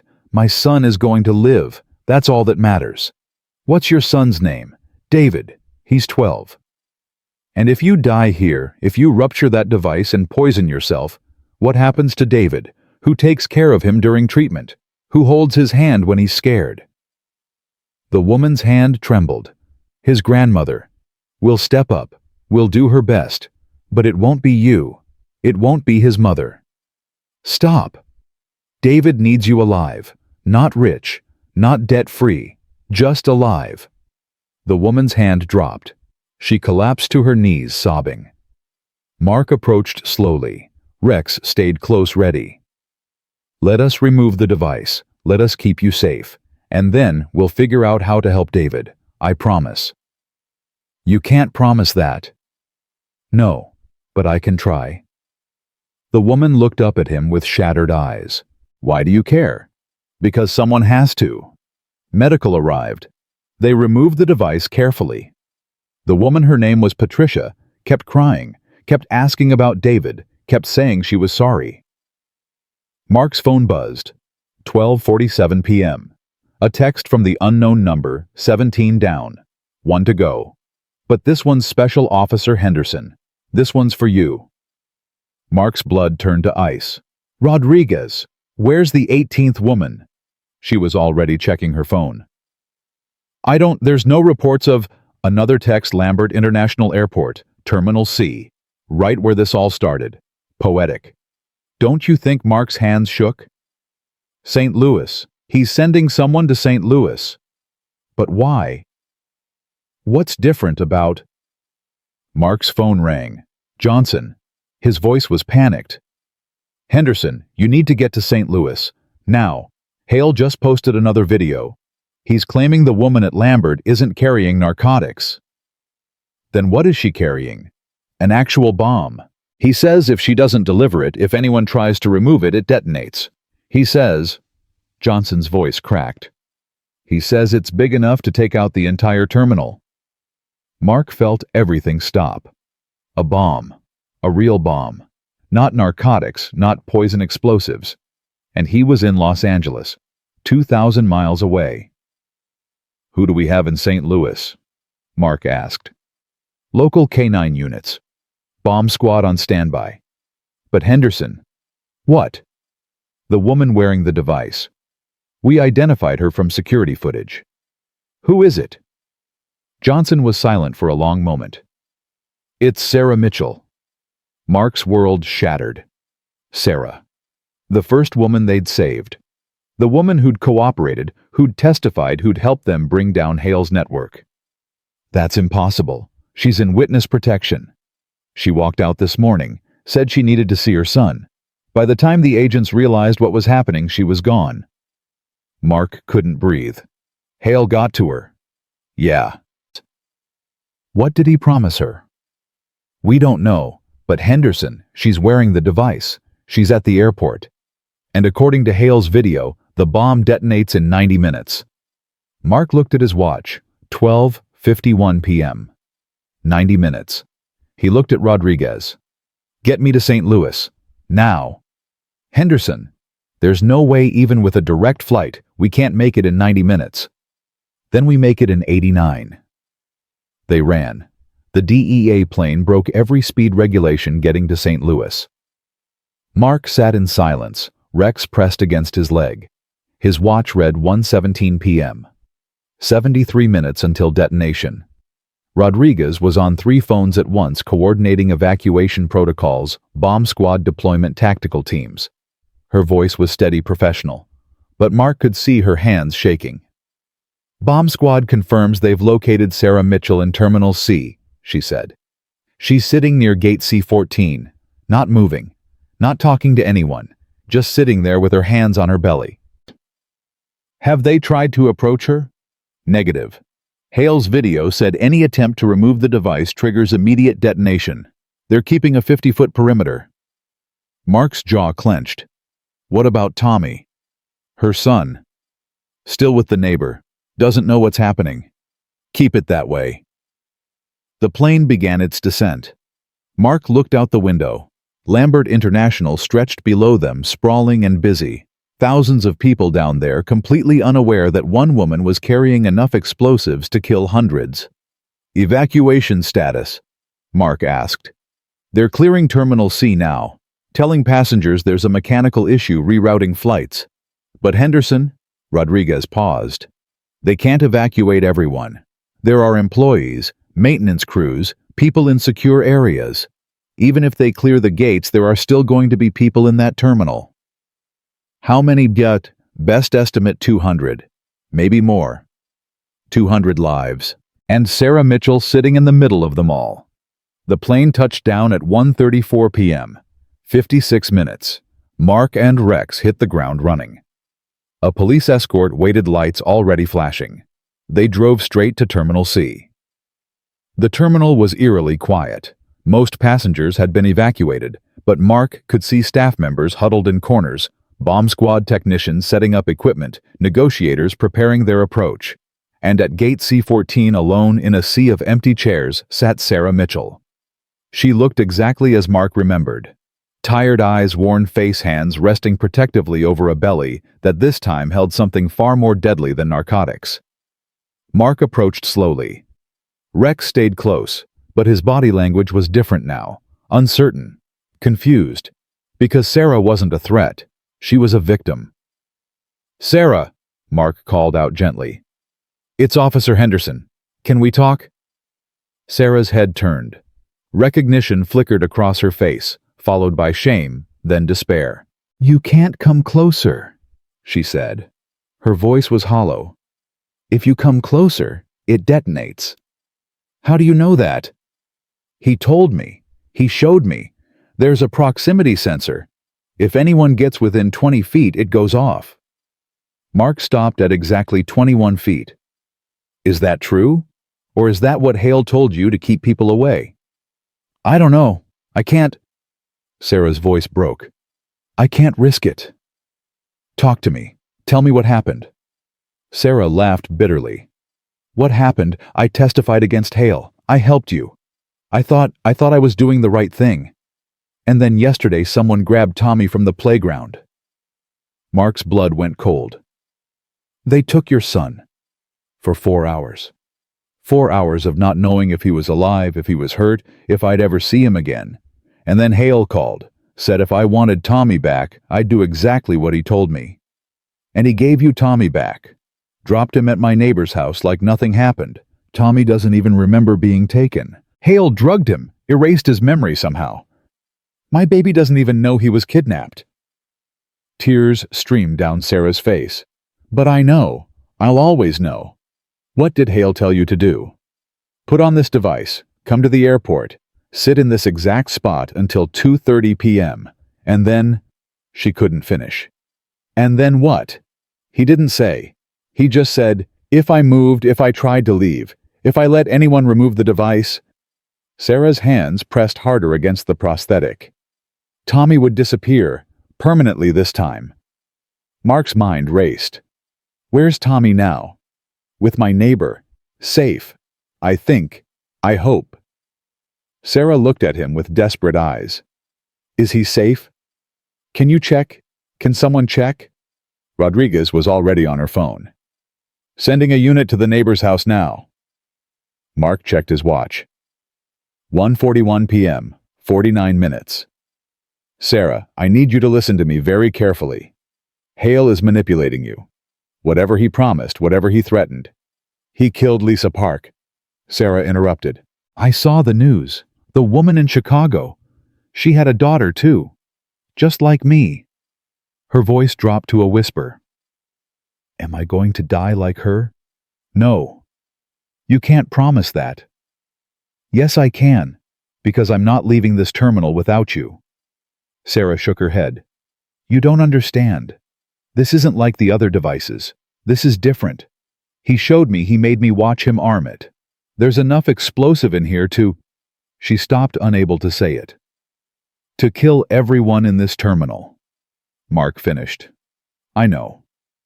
Then why are you still here? Why haven't you run? Because you're still here. Sarah stared at him. That's insane. Probably. Mark glanced at Rex, who was sitting calmly at his side. But my dog doesn't run from people who need help, and neither do I. Rodriguez touched Mark's shoulder. Henderson Bomb Squad says they might be able to disarm it remotely. They've got a signal jammer that could disable the proximity sensor. Might? Mark interrupted. 70% success rate. And the other 30%? Rodriguez didn't answer. No, Mark said firmly. We're not risking it. Then what's your plan? Mark didn't have one. His watch read 1:46 p.m. 44 minutes. His phone buzzed. The unknown number. Mark answered on speaker. Hale. Officer Henderson, right on time. How does it feel standing there knowing you can't save her? Why Sarah? Why not just blow up the terminal without involving her? Hale's voice was pleasant conversational. Because that would be terrorism. This is a lesson. A lesson in what? In consequences. Sarah Mitchell betrayed me. She testified. She helped you dismantle my network. And now she pays the price. Sarah sobbed. I'm sorry. I'm so sorry.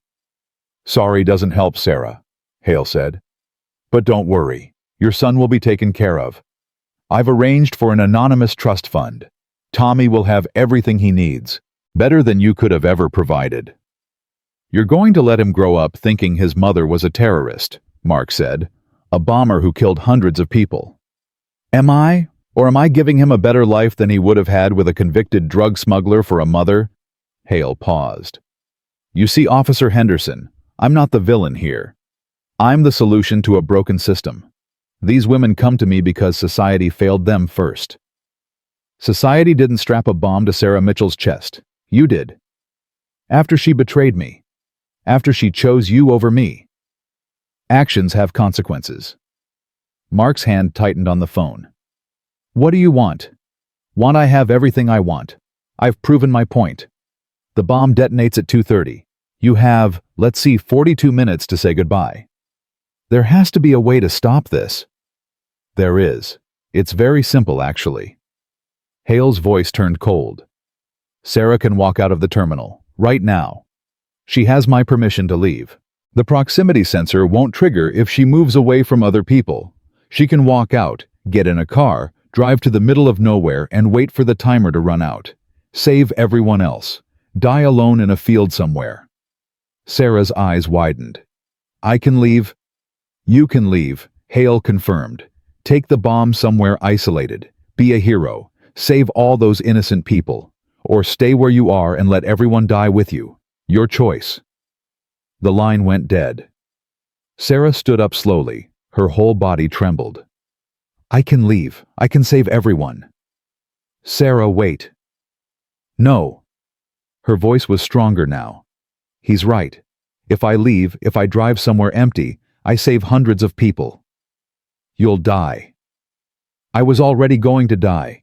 At least this way, Tommy doesn't grow up knowing his mother killed innocent people. Sarah started walking toward the exit. Tell Tommy I love him. Tell him I'm sorry I couldn't be there. Sarah, stop. But she kept walking. 30 feet away now. 40. Rex whined. The dog looked up at Mark, then at Sarah, then back at Mark.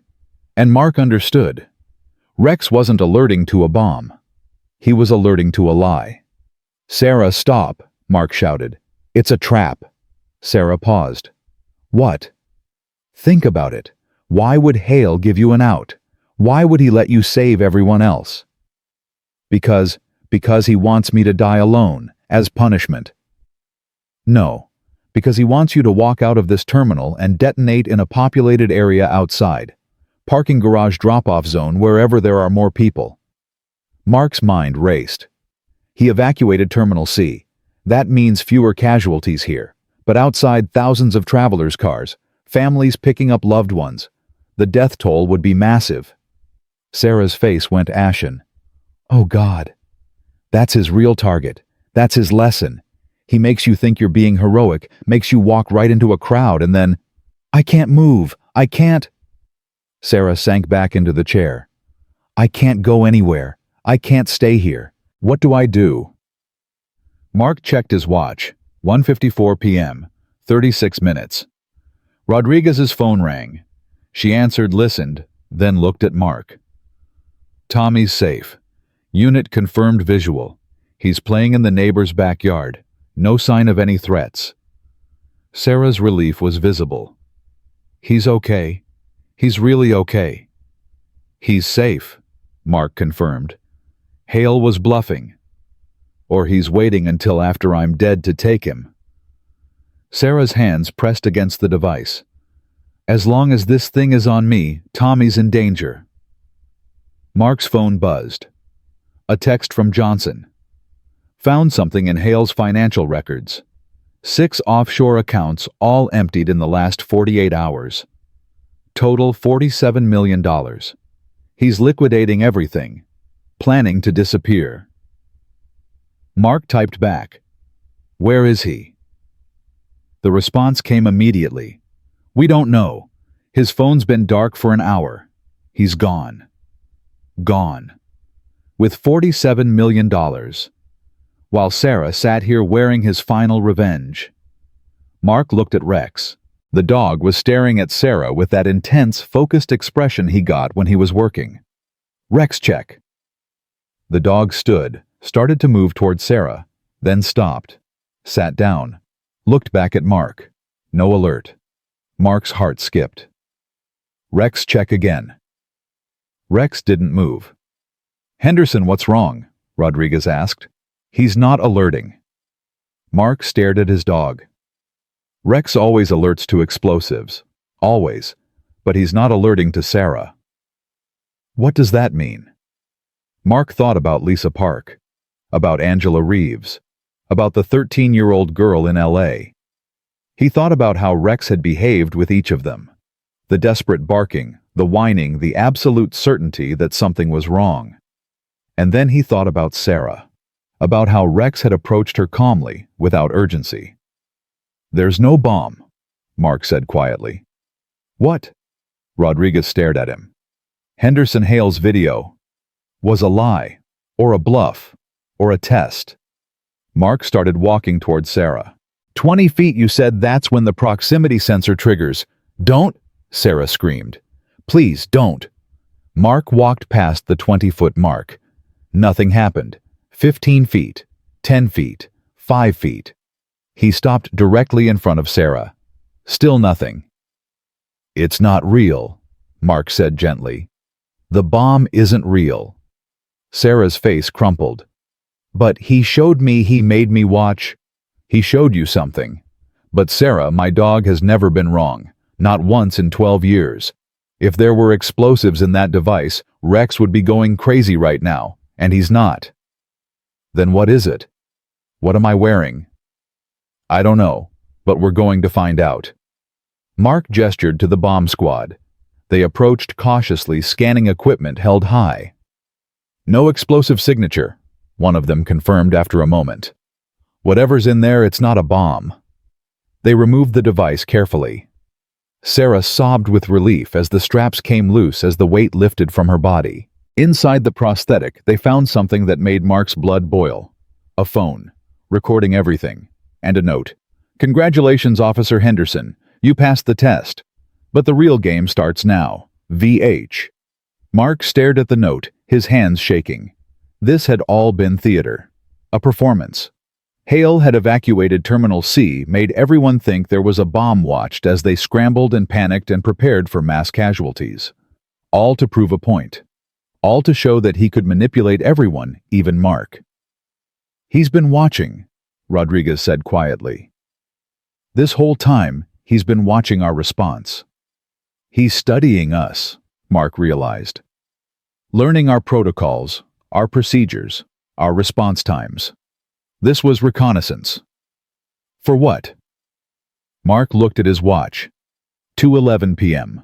19 minutes until the bomb was supposed to detonate. His phone rang. Unknown number. "You son of a—" "Language Officer Henderson." Hale interrupted. "There might be children listening." "What is this? What are you doing?" "I'm giving you a choice, a real one this time." Hale's voice was calm. "You're right, there was no bomb on Sarah Mitchell. That was just to get you to St. Louis. To get you exactly where I needed you." "Why?" "Because the real bombs are somewhere else. 3 actual devices, 3 different locations, all set to detonate at 2:30. That's—" Hale paused. 18 minutes from now." Mark's stomach dropped. "Where?" "That's the choice, Officer Henderson. I'll tell you where one of them is. Just one. You and your miracle dog can save maybe 50 people, maybe 100. But the other 2, those will detonate. Those people will die, and you'll have to live with knowing you chose to save some and not others. Tell me all 3 locations." "No, that's not how this works. You get one. Choose wisely." Hale's voice hardened. "Location 1. A high school in Kansas City. Junior prom happening right now. 300 teenagers. Location 2. A hospital in Dallas. Pediatric ward. 42 children, most of them terminal. Location 3. A nursing home in Phoenix. 117 residents, average age 83. Mark felt the world tilt. "You can't—" "I already have. 3 women, 3 devices, 3 locations, all armed, all set to detonate in 17 minutes. You can save one group, the others die." "So tell me, Officer Henderson, who deserves to live? The teenagers with their whole lives ahead of them. The dying children who might only have months anyway, or the elderly who've already lived full lives. This is insane. This is reality. This is the choice desperate people make every day. Who gets the insulin? Who gets the surgery? Who lives and who dies based on what they can afford?" Hale's voice was passionate now, evangelical. "I'm just making you face that choice directly. No hiding behind insurance companies or hospital administrators or government bureaucrats. You decide. Right now. Who do you save?" Mark's mind raced. "Rodriguez, get teams to all 3 locations." "Already doing it," she said, phone pressed to her ear. "But Henderson, even with simultaneous response, we can't evacuate 3 locations in 17 minutes. We'll need bomb squad at each site, and we don't have time for that." "Then what do we do?" Mark looked at Rex. The dog was watching him, waiting. 1 location, 1 chance to save lives. "How did you make that choice?" "Hale," Mark said. "If I choose 1 location, you'll really give me the address. You'll let us stop it." "I'm a man of my word. Officer Henderson, ask Sarah Mitchell. Oh wait, she's right there. Sarah, did I keep my promise about Tommy?" Sarah was crying too hard to answer. "See, I keep my promises. Choose a location, I'll give you the address, and you can be a hero. Save dozens of lives. Just accept that hundreds of others will die. Mark closed his eyes. Teenagers, children, elderly. There was no right answer. I need more time. 16 minutes. Clock's ticking. Mark's phone buzzed. A text from Johnson. Triangulated Hale's current call. He's using a cell tower near Lambert. He's close. Maybe in the airport. Mark's eyes widened. Hale wasn't watching from afar. He was here. Rodriguez, Mark whispered. He's in this airport. Right now. She understood immediately. Started coordinating with security, pulling up camera feeds, organizing a search. But Mark had a different idea. Hale, he said calmly. I'm not choosing. Silence on the other end. What did you say? I'm not choosing. You want me to pick who lives and who dies? I won't do it. Then they all die. Maybe. Or maybe you're bluffing again. Maybe there are no bombs. Maybe this is just another test. You're willing to bet 300 lives on a maybe. I'm willing to bet that a man who spent weeks recruiting women, building devices, planning this entire operation, that man wouldn't waste 3 actual bombs on a lesson. You're too smart for that, too efficient. Another silence. You're wrong, Hale said finally. And you'll see how wrong in 14 minutes. But there was something in his voice, a hesitation, a crack. Rex, Mark said quietly. Find. The dog's ears perked up. Find Hale. Find the bad man. Rex's nose went down. He started moving through the terminal, weaving between chairs, tracking a scent. Mark followed, phone still pressed to his ear. What are you doing? Hale asked. Testing a theory. You should be choosing a location. Why? So you can watch me agonize over an impossible decision. So you can film me breaking down. No thanks. Rex was moving faster now, more certain. Heading toward the far end of Terminal C, toward a service corridor. Mark gestured to Rodriguez and a security team. They followed, weapons ready. Officer Henderson, you're making a mistake. Am I? Then prove it. Detonate one of the bombs right now. Show me they're real. That's not, I don't have to prove anything to you. Then I don't have to choose anything. Rex stopped at a service door, scratched at it. Mark tried the handle. Locked. Security used a master key. The door swung open. A maintenance hallway.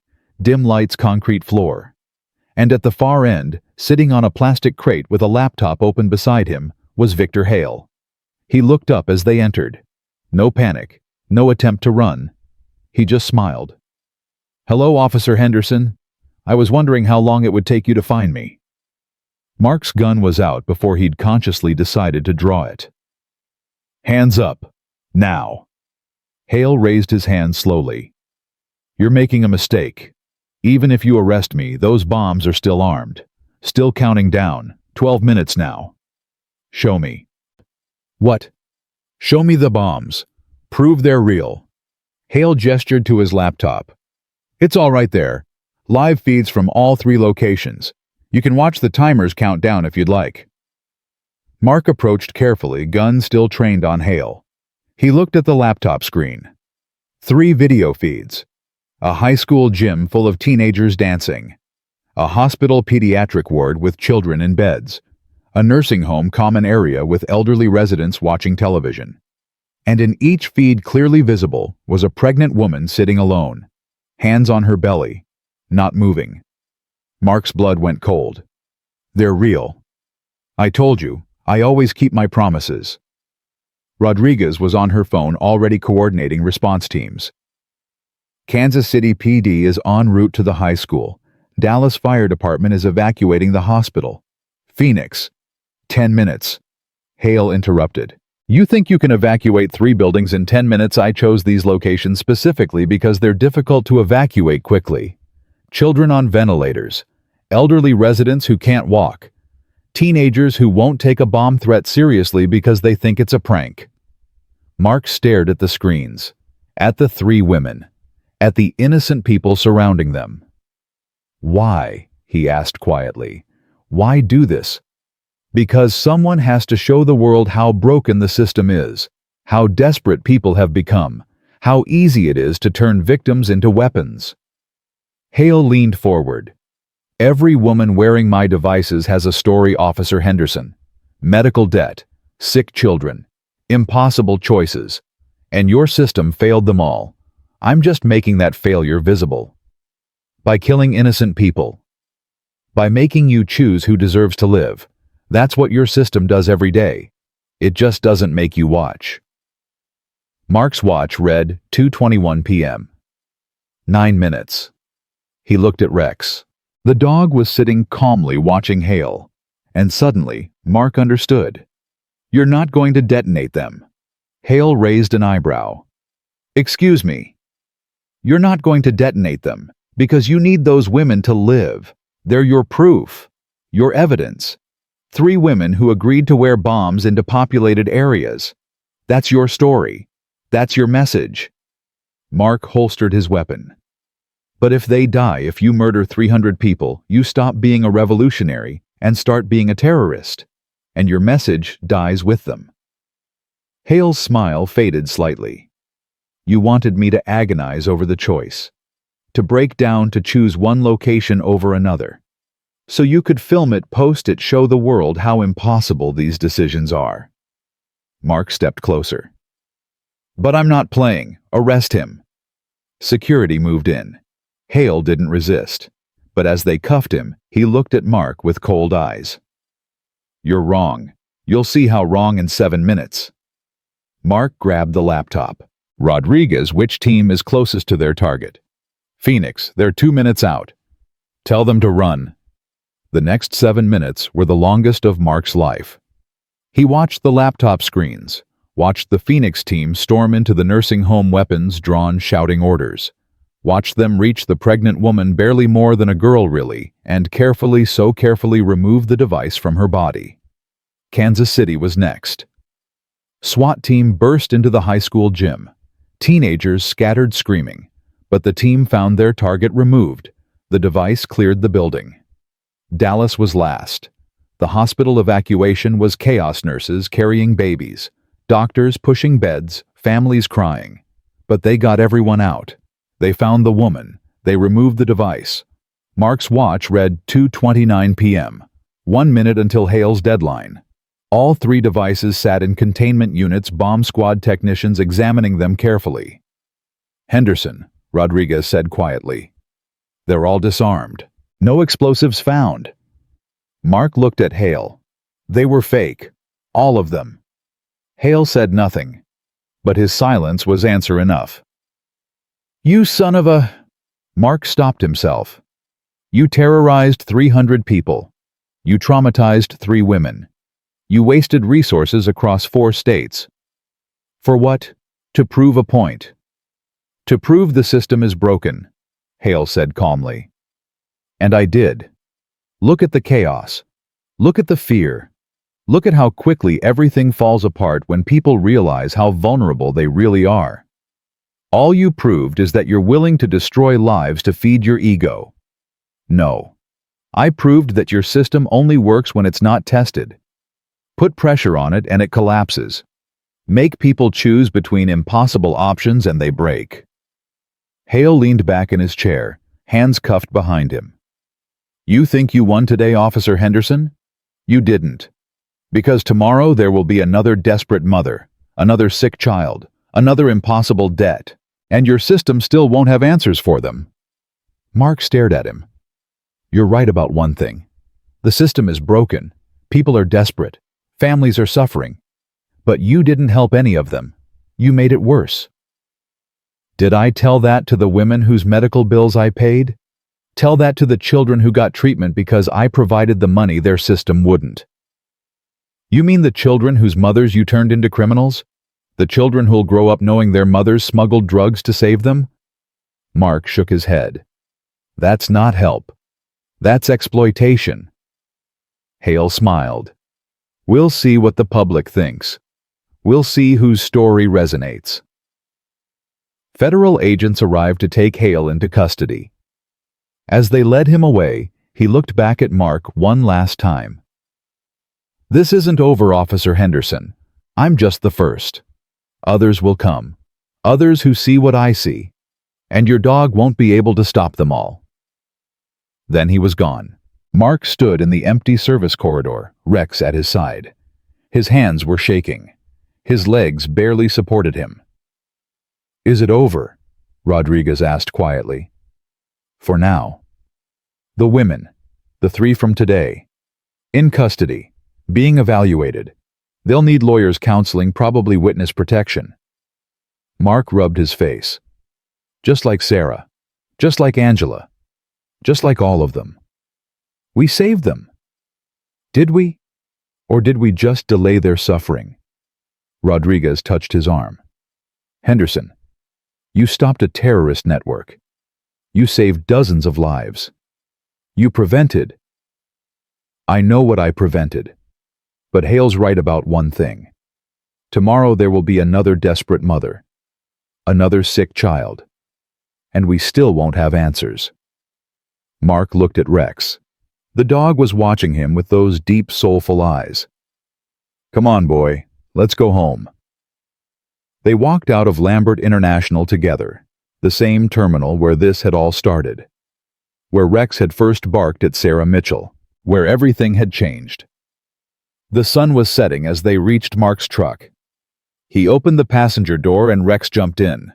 Mark sat in the driver's seat but didn't start the engine. His phone buzzed. A text from Johnson. "All women from Hale's network accounted for. 43 total. 41 alive, 2 dead. Sarah Mitchell asking if you'll visit her before they move her to permanent protection." Mark stared at the message. 41 alive. Because of Rex. Because of instinct and training and refusing to give up. But 2 dead. Lisa Park, the woman in Boston. 2 mothers who'd never go home. 2 children without mothers. That's what he'd carry with him. Not the 41 saved, the 2 lost. He looked at Rex. "You did good, boy. Better than good. You're a hero." Rex's tail wagged once. Mark started the engine. "Let's go visit Sarah. Then we go home. And tomorrow?" He paused. "Tomorrow, we do it all over again." Because that's what they did. That's who they were. A man and his dog fighting a war they couldn't win. Saving lives they couldn't save. Making impossible choices and living with the consequences. But still showing up. Still trying. Still refusing to give up. Because sometimes the hero doesn't wear a badge. Sometimes the hero walks on 4 paws and sees danger that no one else can see. And sometimes that's enough. Not to fix the system. Not to solve every problem. Not to save everyone. But enough to save someone. And in the end, that's all any hero can do. Mark drove away from the airport as the last light faded from the sky. Rex sat beside him, calm and steady, ready for whatever came next. Because there would be a next time. There always was. But for now, for this moment, they'd won. And that would have to be enough. Sarah Mitchell was waiting in the safe house when they arrived. She'd been crying. Her eyes were red, her face puffy. Tommy sat beside her coloring in a book, completely unaware of how close he'd come to losing his mother. "Officer Henderson," Sarah whispered. "Thank you. For everything." Mark crouched down so he was eye level with Tommy. "Hey there. Remember me?" Tommy looked up. "You're the man with the dog." "That's right. This is Rex. Want to pet him?" Tommy's face lit up. He reached out carefully, and Rex leaned into the touch, tail wagging. "He's soft," Tommy said. "He's also very brave. He saved your mom." Tommy looked at his mother, then back at Rex. "Really? Really?" Sarah pulled Tommy into a hug, tears streaming down her face. "I'm so sorry, baby. I'm so sorry for everything." Mark stood. "The marshals will take good care of you. New city, new names, new start." What about Hale? What if he's going to prison for a very long time. And if anyone from his network tries to hurt you, they'll have to go through every federal agency in this country. You're safe now. Am I? Sarah looked at him with haunted eyes. Will I ever really be safe? Mark didn't have an answer. He left Sarah with the marshals and walked back to his truck. Rex followed, tired but content. They drove in silence for a long time. Finally, Mark's phone rang. Rodriguez. Henderson thought you should know. The media's calling you a hero. You and Rex.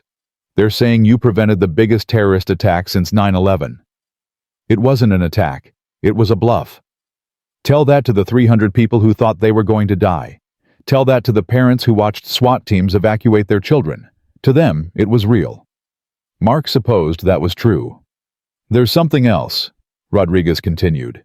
We're getting reports of copycat threats. People claiming to have pregnant women carrying bombs in airports across the country. TSA is overwhelmed. Every pregnant woman flying today is being detained for secondary screening. Mark's hands tightened on the wheel. That's exactly what Hale wanted. Fear, chaos, suspicion. I know, but what can we do? We can't ignore the threats. No, we can't. Mark ended the call and kept driving. The world had changed in the last week. Airport security would never be the same. Pregnant women would face scrutiny and suspicion. And somewhere out there, someone else was watching Hale's story and getting ideas. But they'd also saved 41 lives. They'd stopped a network that had stretched across 11 states. They'd proven that even in impossible situations, with impossible choices, it was still possible to do the right thing. That had to count for something. Mark pulled into his driveway just after midnight. He let Rex out of the truck. The dog stretched, yawned, then trotted to the front door and waited. Inside Mark's house was quiet and dark. He'd been gone for 6 days. It felt like 6 years. He fed Rex, then collapsed on the couch. His phone buzzed one last time. A text from an unknown number. You won the battle, Officer Henderson. But the war has just begun. Others will rise. Others will fight. And your dog can't save everyone. A friend. Mark stared at the message for a long moment. Then he deleted it. He was too tired to think about tomorrow's threats. Too tired to worry about what came next. Right now, all that mattered was that 41 women were alive. 41 children still had their mothers. And one dog had saved them all. Mark looked at Rex, who had curled up on the rug, already asleep. Good boy, Mark whispered. Such a good boy. And in that moment, in that quiet house after the longest week of his life, Mark Henderson understood something fundamental about heroism. It wasn't about saving everyone. It wasn't about winning every battle. It wasn't about being perfect or fearless or always making the right choice. It was about showing up, about trying, about refusing to quit even when the odds were impossible and the choices were unbearable. It was about a dog who saw danger and barked to warn the people he loved.